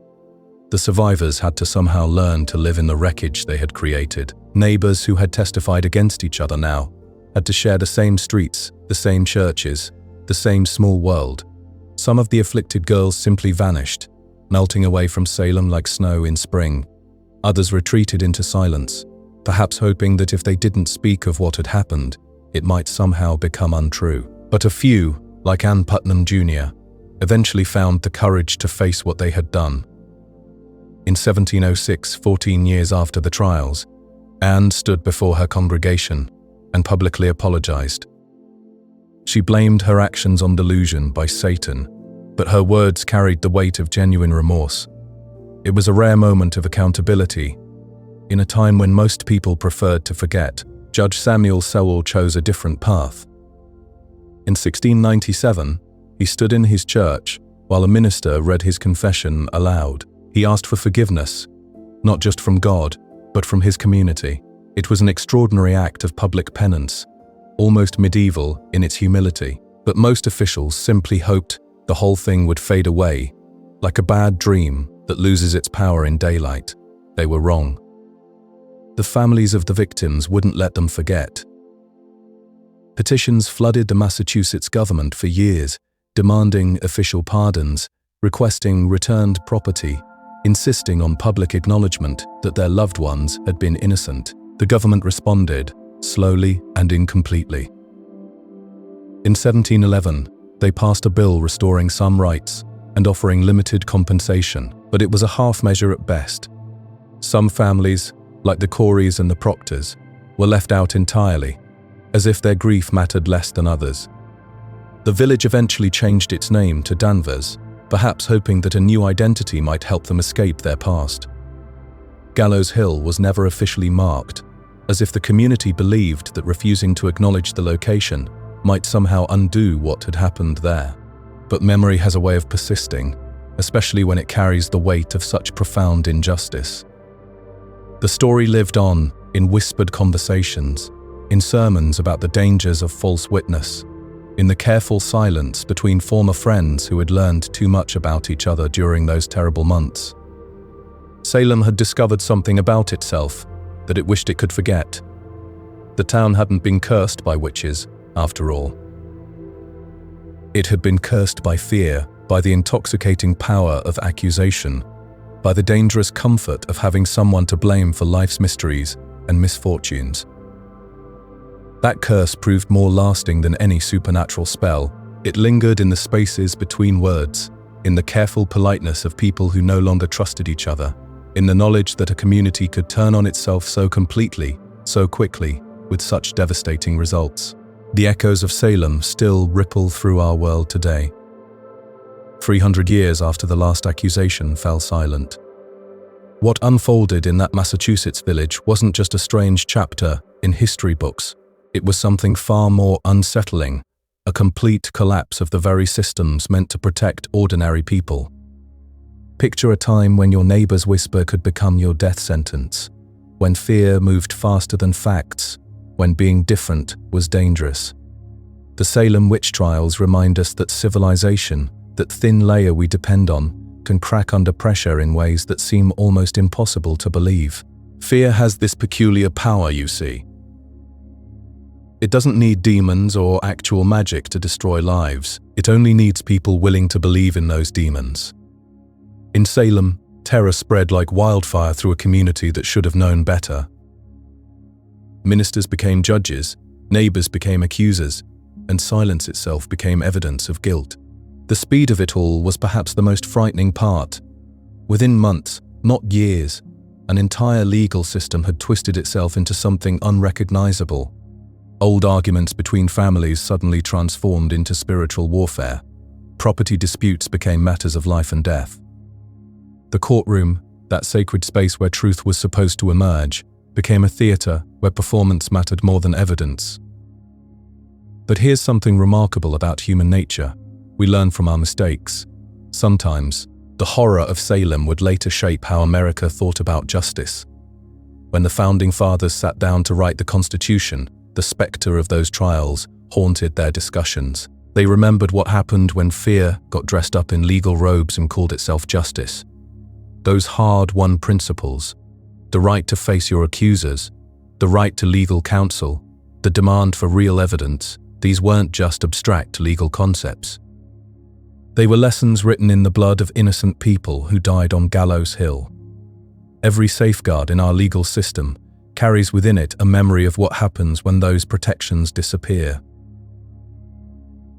We use the phrase witch hunt so casually now, don't we? It rolls off the tongue in political debates and social media arguments. But those words carry the weight of real terror. Real people who woke up one morning as respected members of their community and went to sleep in chains. If they were lucky enough to sleep at all, the most haunting lesson from Salem isn't about witches or Puritans or even colonial America. It's about us, about how quickly rational people can abandon reason when fear gets legitimized by authority. When courts, churches, governments give fear a badge and a gavel, it becomes almost unstoppable. Truth, it turns out, is more fragile than we like to admit. Justice doesn't happen automatically, like sunrise or rain. It requires constant vigilance, constant questioning, constant courage from ordinary people who refuse to let fear make their decisions for them. Now, let's travel much further back, to a world where power wore a different face entirely, where a woman named Fulvia was about to shatter every expectation Roman society had about her gender and her role. Fulvia entered the world around 83 BCE, born into the kind of Roman family that knew how to climb social ladders and kick them down behind them. The Fulvii weren't ancient aristocrats with bloodlines stretching back to the gods. They were something more interesting, ambitious newcomers who had clawed their way into the upper ranks of Roman society through sheer determination. Her father, Marcus Fulvius Bambalio, carried a nickname that tells you everything you need to know about Roman humor and Roman cruelty. Bambalio meant stammerer, a cruel reminder of a speech impediment that apparently defined him more than any political achievement. But Fulvia, she inherited none of his hesitation with words or power. Imagine growing up in a household where senators argued over dinner, where military campaigns were planned between courses, where marriage was diplomacy and friendship was strategy. Elite Roman children didn't get normal childhood. They got educations in power that would make modern political science students weep with envy. The expectations for women in Fulvia's world were crystal clear: be educated but not too clever, be visible but not too bold, support your husband's career but never overshadow it. Fulvia looked at those expectations and decided they applied to other people. This was also a time when the Roman Republic was coming apart at the seams. Civil wars erupted like seasonal storms. Generals marched on Rome itself, and the old rules that had held society together for centuries were crumbling. Most people would have found this terrifying. Fulvia found it full of opportunity. The chaos that was destroying the Republic created space for someone willing to be bold, someone who understood that when the game board gets flipped over, new players can suddenly matter. Fulvia wasn't content to watch history happen to her. She was going to grab it by the throat and make it listen. Her first marriage would set the tone for everything that followed. Publius Clodius Pulcher wasn't just another Roman politician. He was a walking scandal with a genius for turning controversy into popularity. Where other nobles tried to maintain dignity, Clodius embraced chaos. This was a man who had once dressed as a woman to sneak into a sacred religious ceremony, an act so outrageous that it should have destroyed his career. Instead, it somehow made him more famous. He gave up his aristocratic status just to run for an office that would let him veto the Senate, turning political suicide into political strategy. Fulvia and Clodius weren't just married, they were conspirators, partners in a kind of politics that scandalized traditional Romans and thrilled everyone else. She didn't stand quietly beside him during campaigns, she participated. She didn't manage their household like a typical Roman wife. She turned it into a political headquarters, but politics in late Republican Rome was a blood sport, literally. In 52 BCE, Clodius was murdered on the Appian Way by rivals who had finally decided he was too dangerous to let live. His death should have ended Fulvia's political story, should have sent her into quiet widowhood like a proper Roman matron. Instead, Fulvia did something that still takes your breath away when you read about it. She took her husband's mutilated body and paraded it through the Roman Forum, displaying his wounds like evidence in a trial, turning his corpse into an accusation. The crowd went mad with rage, riots erupted, the Senate House itself burned to the ground. This was Fulvia's first solo performance on the stage of Roman politics, and it was magnificent and terrible, and completely unprecedented. She had weaponized grief, turned spectacle into strategy, and transformed personal loss into public uprising. The message was clear: Fulvia wasn't going anywhere, and Rome would never be the same. In the cutthroat world of ancient Rome, grief was a luxury few could afford, especially if you were playing the political game at the highest level. When Fulvia lost her first husband to violence, she understood something most people never learn: that power doesn't wait for tears to dry. Political influence in Rome was like milk, fresh one day, sour the next, and she wasn't about to let hers spoil. So there she was, a widow with connections, standing at one of history's great crossroads. The smart move wasn't to retreat into mourning clothes and quiet prayers. The smart move was to find another horse to back, another alliance to build, another ladder to climb, and that's exactly what she did when she married Gaius Scribonius Curio. Now, Curio wasn't your typical Roman politician. He had flair, drama, the kind of personality that filled rooms and made people remember him. But underneath all that theatrical energy was someone who knew how the game worked. As tribune of the plebs, he held one of the most powerful positions in Roman politics, speaking for the common people when the city was basically holding its breath, waiting to see if everything would explode. Picture Rome in those days, like a pot of water just before it boils. Julius Caesar on one side, the Senate on the other, everyone choosing teams for what felt like an inevitable fight. Fulvia saw in Curio not romance but strategy. He was connected to Caesar, he had influence with the masses, and he could carry forward the political legacy her first husband had started building. This wasn't about love, this was about survival. Through Curio, Fulvia kept her fingers on the pulse of Roman street politics. She made sure the supporters from her first marriage stayed active, stayed engaged, stayed useful. She helped rebrand their cause under new leadership and kept the urban crowds politically energized. Because in Rome, if you weren't useful, you were forgotten, and forgotten meant powerless. But history has this way of moving faster than anyone expects. The tensions between Caesar and Pompey didn't just simmer, they exploded into full civil war. Curio threw his lot in with Caesar, which meant Fulvia was once again backing a side in Rome's endless power struggles. She didn't just sit at home weaving, she helped organize support, managed resources, did the practical work that kept political movements running. Then came the disaster in Africa. Curio led an expedition to secure Caesar's position, but walking into Numidia turned out to be walking into a trap. King Juba's forces ambushed them, killed Curio, destroyed his army. Just like that, Fulvia was a widow again, and Rome was watching to see if she'd finally step back from the dangerous game of politics. She didn't step back. If anything, losing 2 husbands to political violence only made her more formidable. She'd survived 2 major losses, maintained her networks through both transitions, and proven that she wasn't just riding on anyone's coattails. She was building her own power base, her own reputation, her own dangerous resilience. And then came Mark Antony. If Fulvia's first 2 marriages were strategic, her third was a masterpiece of political calculation. Antony was rising fast through Rome's military and political ranks, loyal to Julius Caesar, ambitious, charismatic. But he needed something Fulvia could provide, someone who understood how Rome actually worked when you weren't away fighting wars. Their marriage around 47 BCE wasn't a romance. It was a merger.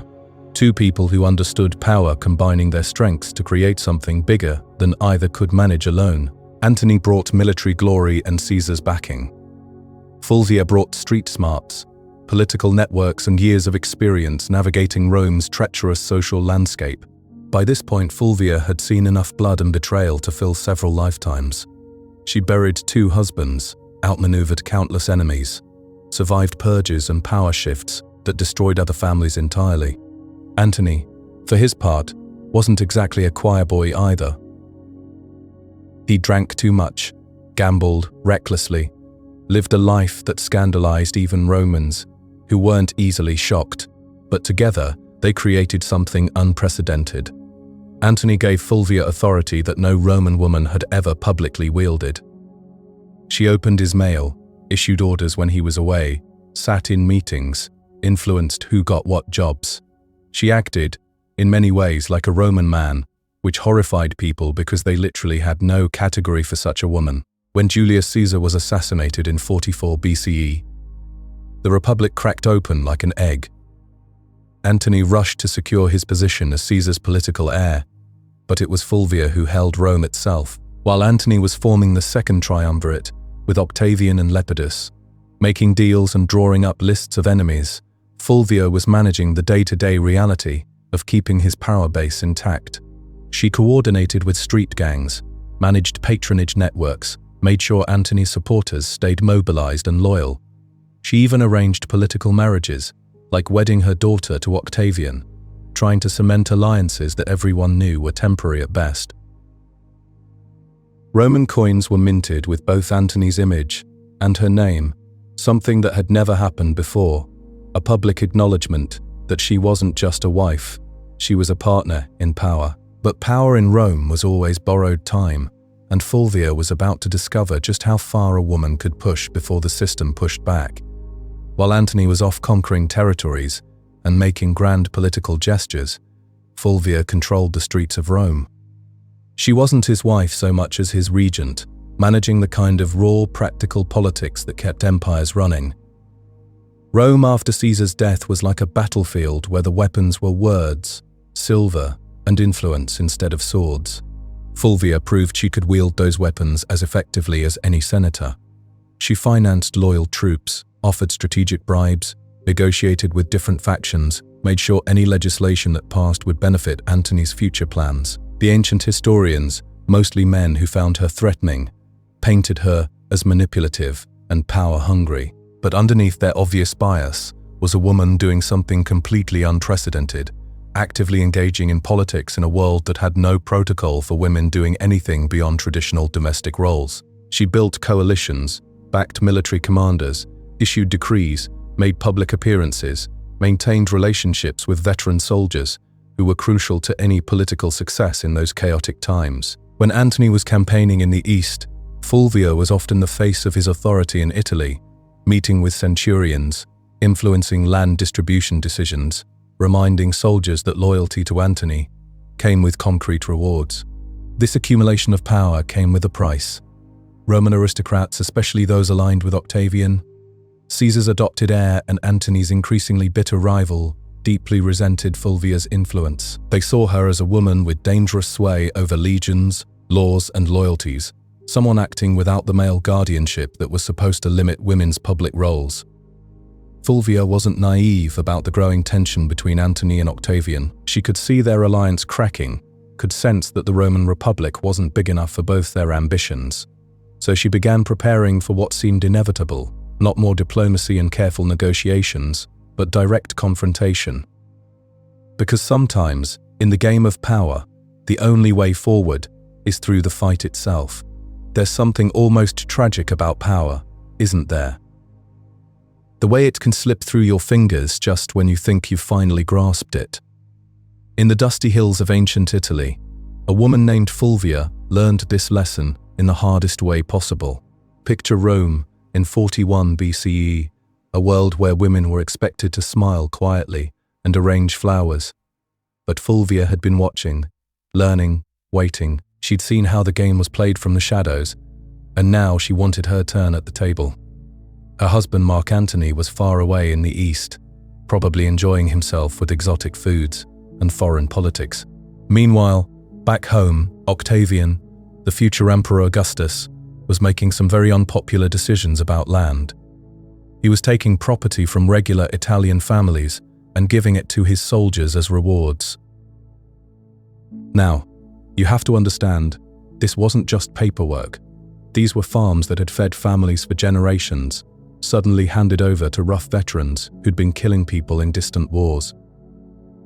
The displaced Italians were angry, confused, and looking for someone to blame.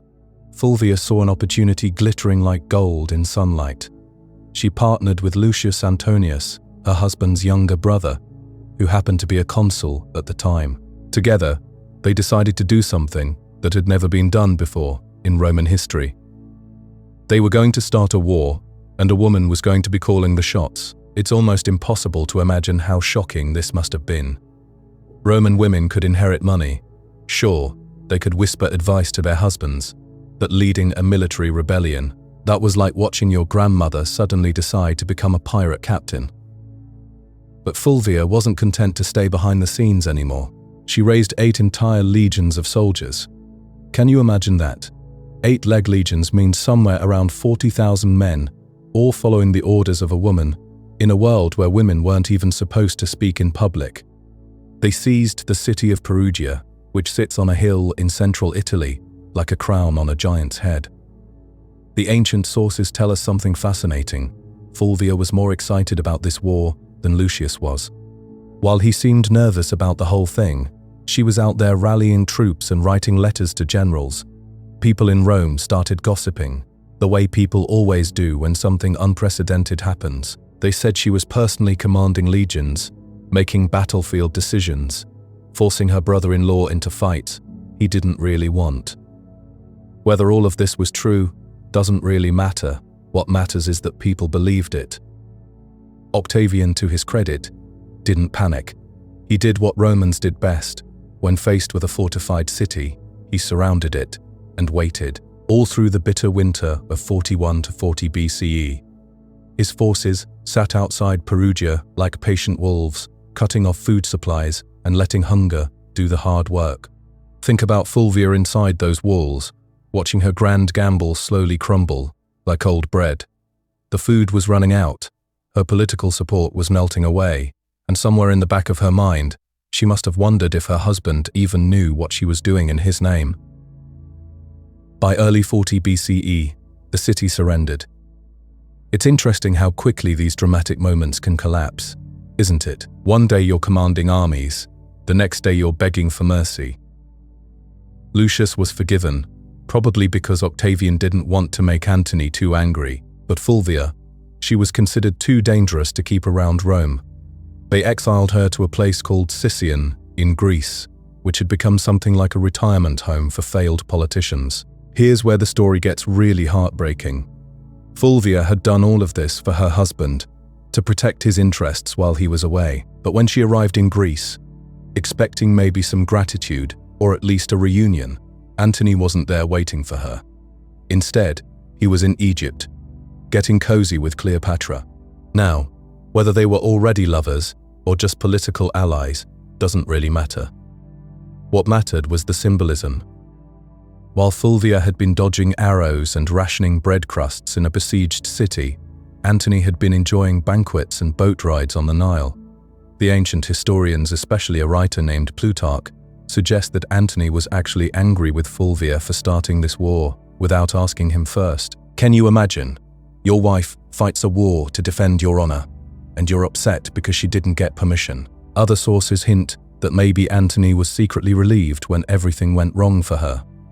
With Fulvia out of the picture, he could make a nice clean marriage alliance with Octavian's sister, something that would have been politically useful, but personally impossible, while his fiery wife was still around. Fulvia's health began to fail. In exile, the stress of siege warfare, political betrayal, and personal heartbreak had taken their toll. She died in Sicyon in 40 BCE, probably around age 43. Some say it was illness. Others suggest the more poetic cause of a broken heart. Knowing what we know about stress and the human body, it was probably both. Her death was remarkably convenient for everyone else. Antony could now marry Octavia and patch things up with Octavian. The men could get back to their neat little political arrangements, dividing up the Mediterranean like slices of cake. History would soon become obsessed with Cleopatra, the Egyptian queen, who would capture both Antony's heart and Rome's imagination. Cleopatra's story has been told thousands of times, in plays and movies and romance novels, but Fulvia came first. She was the prototype, the woman who proved it was possible to step out of the shadows and grab power directly. She didn't seduce her way to influence or manipulate from behind bedroom curtains. She raised armies, commanded loyalty, and stared down the future emperor of Rome. Rome didn't know what to do with a woman like that, so it did what societies often do with people who don't fit. It erased her, buried her story under more comfortable narratives about women who knew their place. Yet here we are, more than 2,000 years later, still talking about the woman who dared to start a war. There's something beautiful about that, isn't there? The way certain kinds of courage refuse to stay buried, no matter how hard people try to forget them. When someone dies, the living get to tell their story. And in ancient Rome, that meant Fulvia's enemies had quite the opportunity. Picture this, a woman who had commanded armies, influenced emperors, and shaped the destiny of an empire, suddenly silenced forever. The men she had outmaneuvered, the politicians she had threatened, they all gathered around her memory like vultures. Mark Antony himself, the very man whose career she had fought to protect, threw her under the chariot wheels.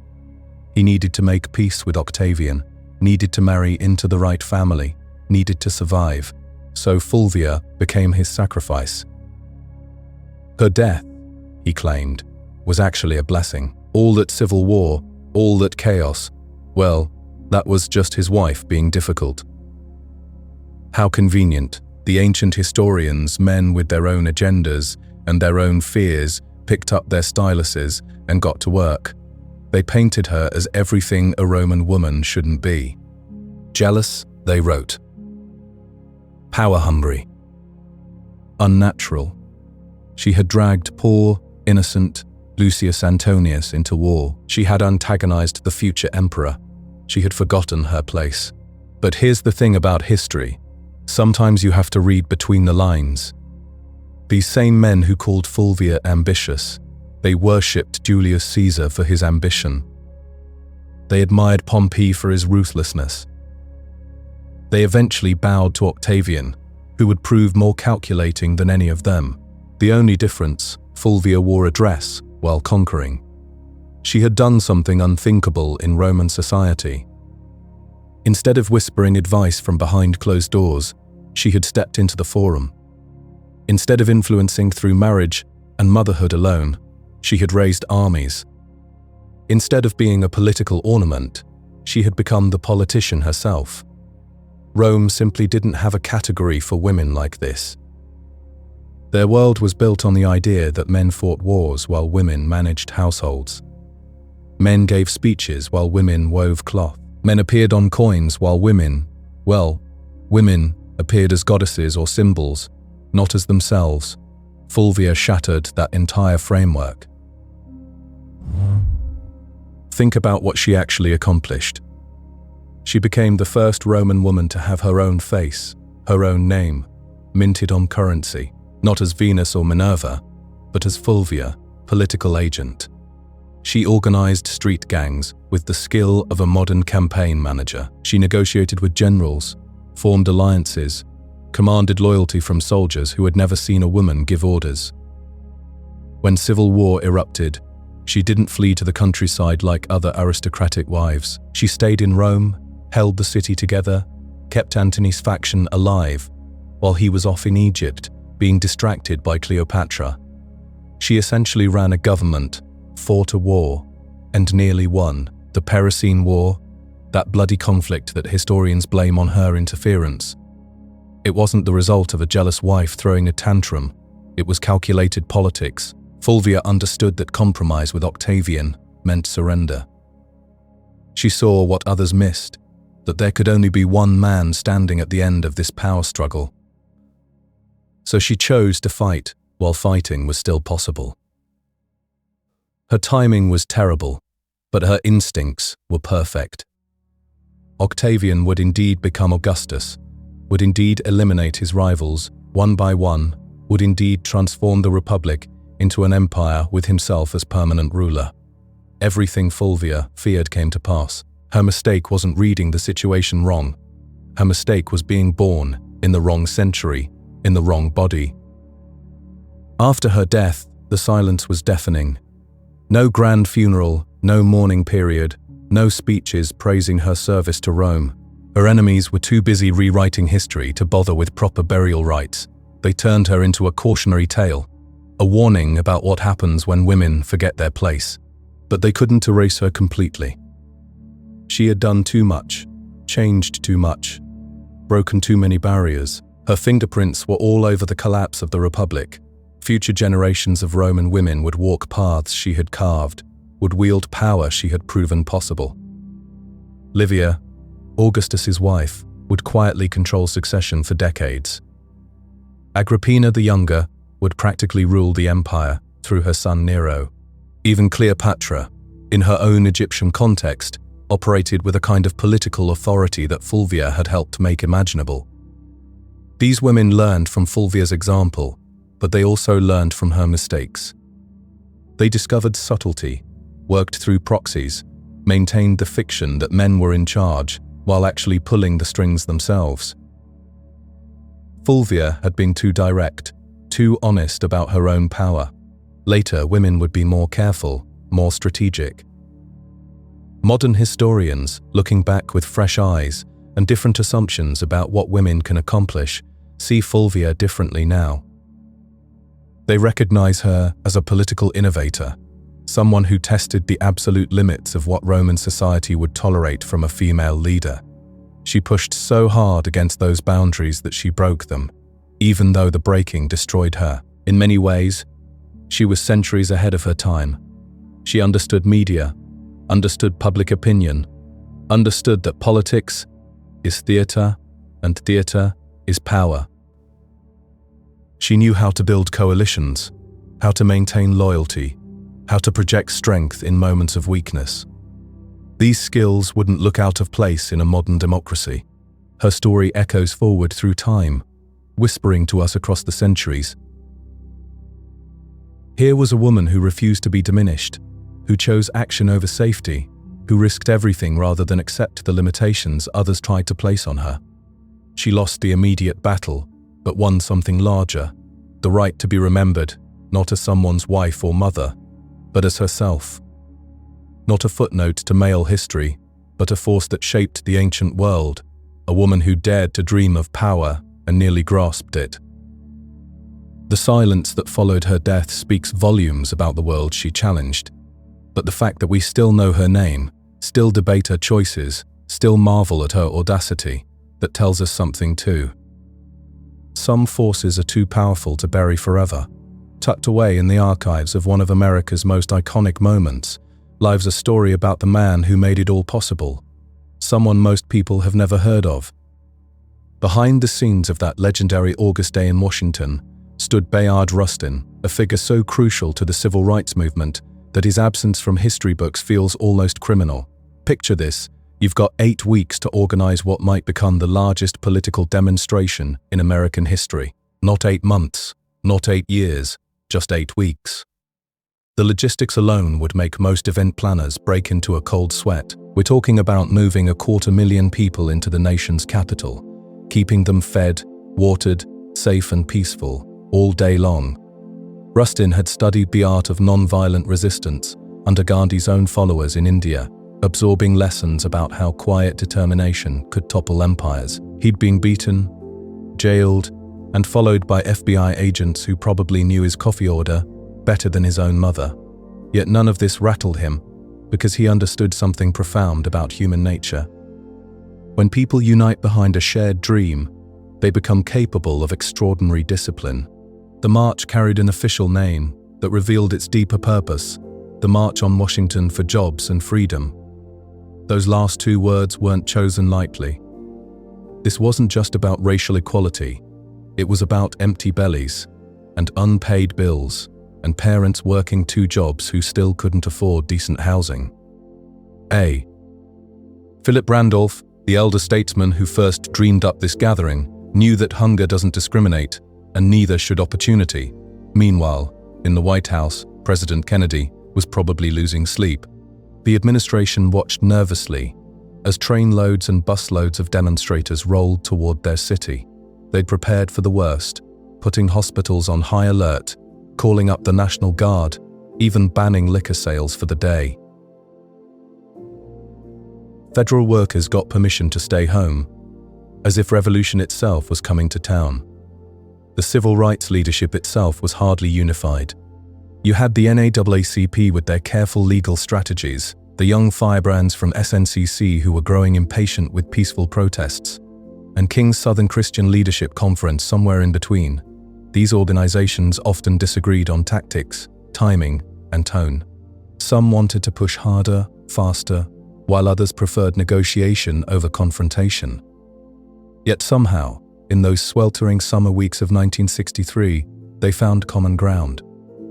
Maybe it was because they sensed that history was holding its breath, waiting to see if America would live up to its promises. Or maybe they simply realized that their individual dreams were really pieces of the same larger vision.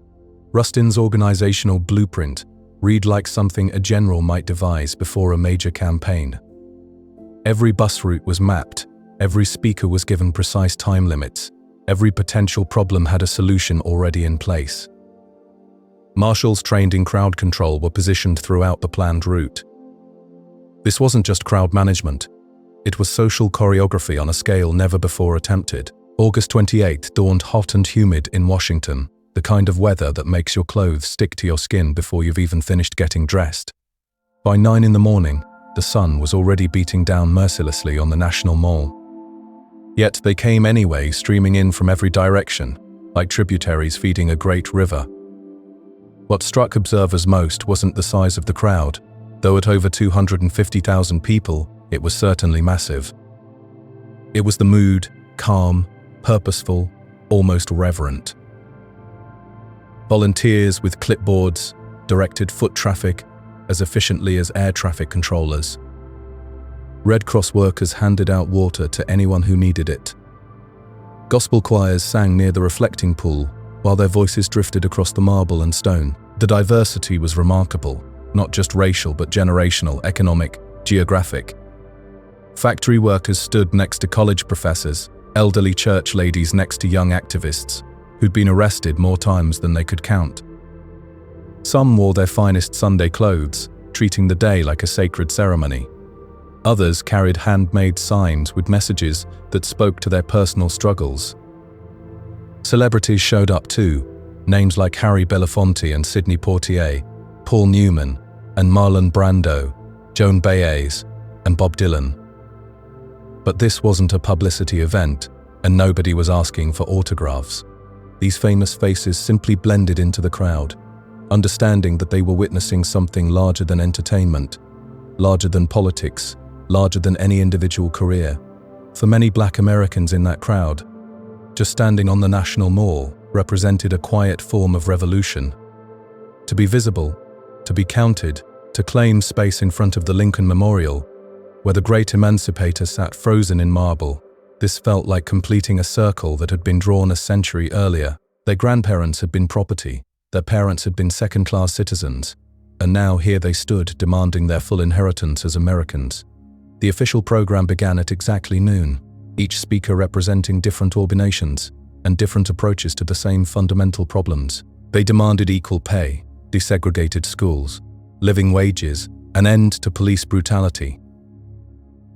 Mahalia Jackson's voice soared over the crowd, and Marian Anderson sang beneath the open sky after being banned years earlier from Constitution Hall because of her skin color. As the afternoon wore on, anticipation built like electrical charge before a thunderstorm. Everyone knew that one man had yet to speak, the preacher from Georgia who'd been chosen to close the program. When his moment finally arrived, the world would pause, listen, and remember words that would echo through history long after the crowds had gone home. The march wasn't just making history that day, it was proving that ordinary people, when united by extraordinary purpose, could create moments that change everything. In a nation built on the idea that all voices matter, they had found a way to make theirs heard above the noise of prejudice and fear.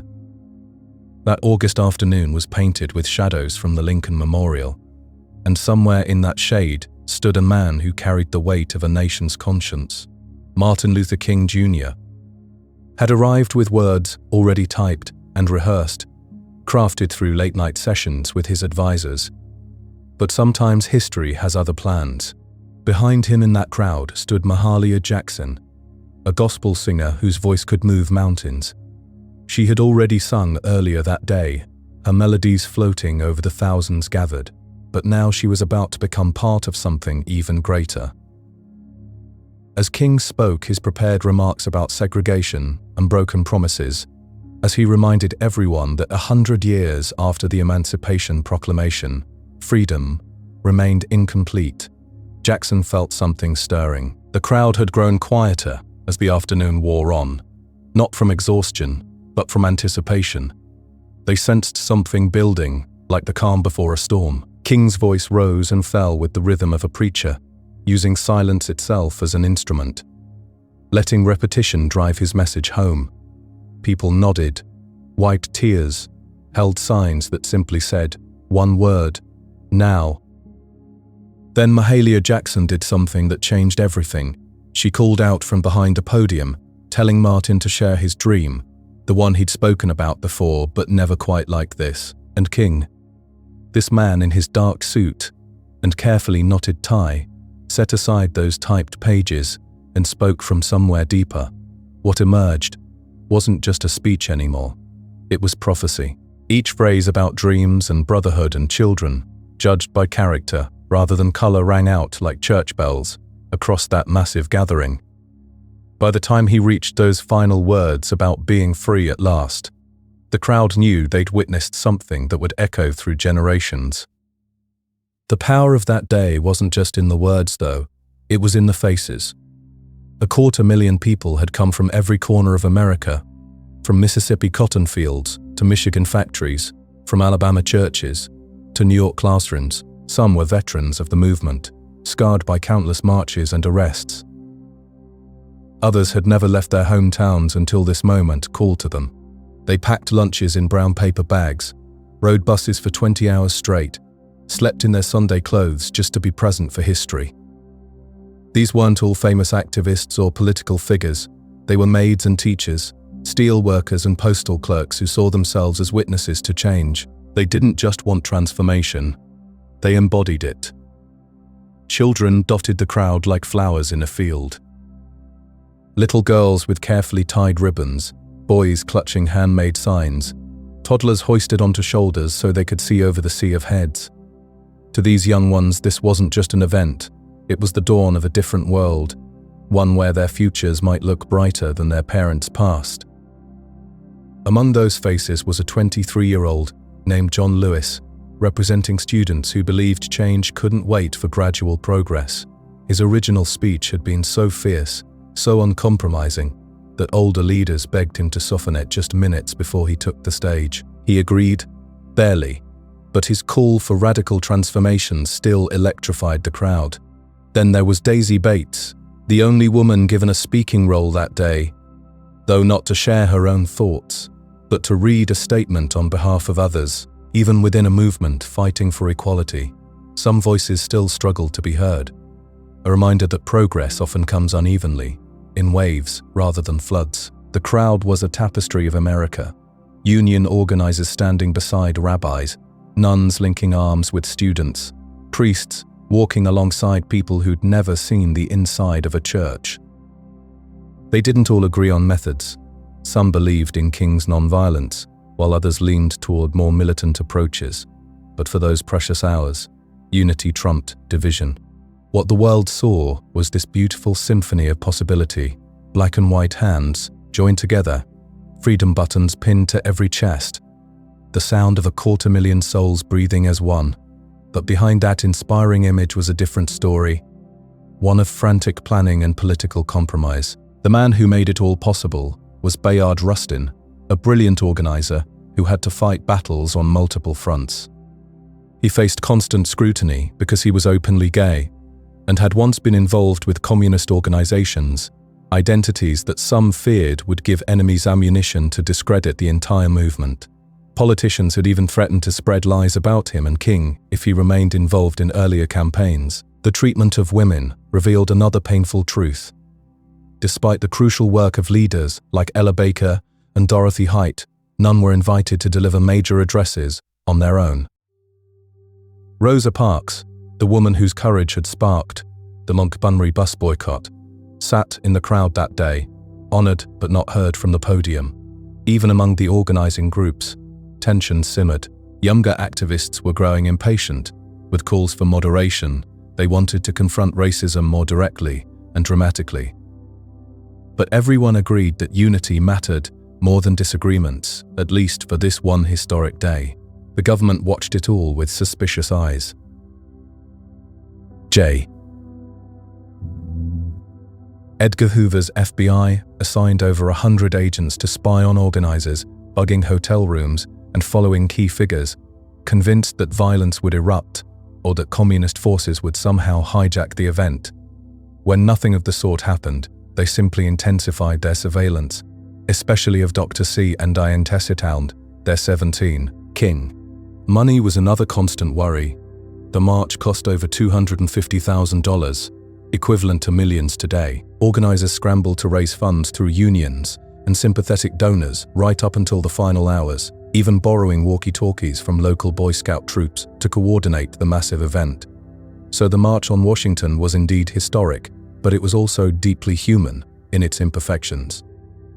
Like the country it was trying to change, it was messy and political and unfinished, held together by hope and determination, rather than perfect planning. The people who gathered that day understood they were part of something larger than themselves, even if they couldn't know exactly how their presence would ripple forward through time. What they created together was more than a demonstration. It was a vision made visible, proof that America could be better than its past if enough people believed in the possibility of change. The sun was setting behind the Washington Monument, and something profound was ending. People were hugging each other, crying, singing softly, nobody really wanting to leave. You could feel it in the air, this sense that they were standing on sacred ground. But the march was over now. The speeches had been given, the signs were coming down, the whole world had been watching. And now there was this heavy question hanging in that humid August air: what comes next? The newspapers in the days that followed, they were cautiously impressed. You could read between the lines though. When they called it orderly and dignified, what they really meant was, well, nobody rioted. That was their measure of success back then. Most of them didn't spend much time talking about the actual demands, the real reasons people had come, things like federal jobs programs, or raising the minimum wage to what would be about $20 today. But Dr. King's speech, that they couldn't ignore. President Kennedy had been watching it all unfold on television.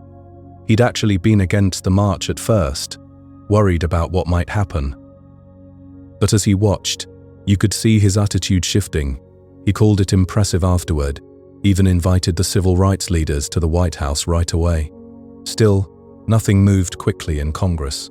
His civil rights bill was stuck, tangled up in Southern opposition. Some of the activists felt let down. They'd hoped for immediate action, real change, right away. Instead, it was back to the same old work, organizing, marching, fighting for every small victory.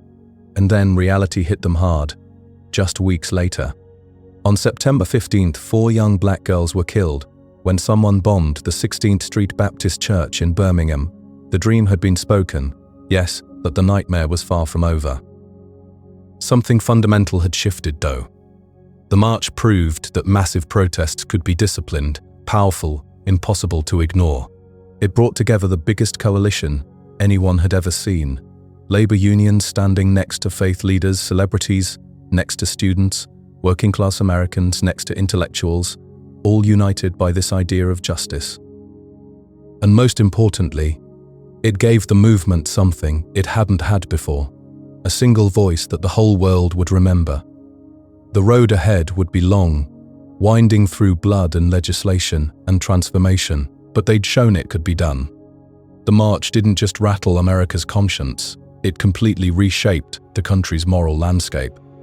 What started as this audacious act of protest became the cornerstone of everything that followed. It changed how Americans thought about justice, democracy, the power of people coming together.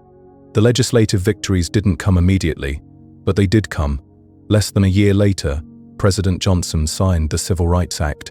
It outlawed segregation in public places, banned job discrimination based on race, color, religion, sex, national origin. Then, in 1965, the Voting Rights Act followed, striking right at the heart of Jim Crow laws. Would these have passed anyway? Maybe, but would they have had the same moral force behind them? Probably not. For Martin Luther King Jr., that speech launched him into a completely different realm. He went from being a respected leader to becoming a global icon, but fame always comes with a price. More surveillance, more threats, and ultimately, his assassination in 1968, the dream he spoke about on those steps, became more poignant, more tragic, more revered with each passing year. The march showed organizers everywhere what unity could accomplish. It became a blueprint for large-scale mobilization, inspired activists not just in America, but around the world. Anti-apartheid organizers in South Africa studied it. Student protesters in Europe cited it. Future human rights leaders across the globe used it as their model. That the legacy isn't just something you read about in history books. The language of that march, jobs and freedom, peaceful resistance. I have a dream. It all still pulses through modern protest movements. From the Million Man March to Black Lives Matter rallies, you can hear those echoes from 1963 in every chant, see them on every handmade sign carried through Washington, D.C. King's Memorial stands now just across the water from the Lincoln Memorial. Visitors walk past his towering figure carved in stone, with words from that August day etched into granite. But the real memorial isn't made of stone. It lives in classrooms and voting booths, in marches and voices that refuse to stay silent. Because that dream was never meant to rest quietly in history books. It was meant to be lived, carried forward by each generation that refuses to accept that this is just how things are. On that sweltering summer day, more than 6 decades ago, something extraordinary happened in the nation's capital. 250,000 people gathered, their voices joining together like a river flowing toward change. They stood packed together, shoulder to shoulder to shoulder, in the shadow of Lincoln's marble gaze. What they created that day wasn't just a moment in time, it was a question mark hanging over every generation that would follow. A challenge that whispers through the decades, asking what we've done, what we've become, what we still might be. You can find that day preserved now, tucked away in history books and museum displays. School children learn about the speeches, the songs, the dreams spoken into microphones that carried hope across the crowd. One voice in particular, steady as a heartbeat, strong as thunder, has become something like a prayer that echoes through our collective memory. But here's the thing about dreams. They're stubborn creatures. They don't simply come true because we want them to. They don't fade away because we ignore them. They persist. They evolve. They haunt us with their unfinished business. Some victories did come, real and undeniable. The ugly laws that kept people separated, those crumbled away, piece by piece. The right to vote, though it required marches through tear gas and confrontations with police dogs, that was won through sheer determination. Things that seemed impossible in 1963, like seeing faces of every color in Congress, in courtrooms, in mayors' offices, even in the White House for 8 remarkable years, these became reality. Love itself was set free. When the Supreme Court said that hearts could marry hearts, regardless of the color of the skin that held them. These weren't small changes, they were seismic shifts in the very foundation of American life. Yet if you look closely at what those marchers actually demanded that day, beyond the famous speech everyone remembers, you'll find a different story. They wanted wages that could actually pay for life, for dignity, for a future. They wanted children to have equal chances at education, no matter which neighborhood they were born into. They wanted justice that didn't depend on zip codes, or family names, or the melanin in someone's skin. These deeper dreams, the ones about economic fairness and true equality of opportunity, they're still waiting, still knocking on doors that seem reluctant to open. The gaps between communities, in schools and hospitals and job opportunities, these haven't disappeared. They've sometimes just put on different clothes, found new ways to hide in plain sight. The violence that sparked so much of the early organizing, the encounters between police and citizens that too often ended in tragedy, these stories keep repeating themselves like a broken record nobody knows how to fix. Today's movements understand this continuity. They carry photos from 1963. They quote speeches from that summer day, but they do it with a mixture of reverence and frustration. They honor the past while pointing out how much work remains unfinished. They march through the same cities where their grandparents once marched, but now they carry smartphones instead of just signs. They organize through networks that span continents in seconds. They document injustices in real time. They face surveillance technologies that would have seemed like science fiction to earlier generations. The tools have changed, but the fundamental human longing for fairness, for respect, for opportunity, that remains as constant as sunrise. That gathering in 1963 was never meant to be an ending. It was more like a beginning, or maybe a middle chapter, in a very long story. It was a moment when people stood up and said, "Here we are. This is what we believe. This is what we demand from our country and from each other." It was a declaration written in human voices, not a conclusion written in stone. So the dream continues its complicated journey through time. Sometimes it seems closer, sometimes it feels impossibly distant. It gets reinterpreted by each generation, shaped by new challenges and new possibilities. Whether that dream eventually becomes reality, whether it gets deferred indefinitely, or whether it transforms into something entirely different, that depends on choices still being made, on conversations still being had, on courage still being summoned, on people still willing to believe that change is possible. The march continues, in different forms, on different days, but with the same essential hope that tomorrow might be better than today.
you.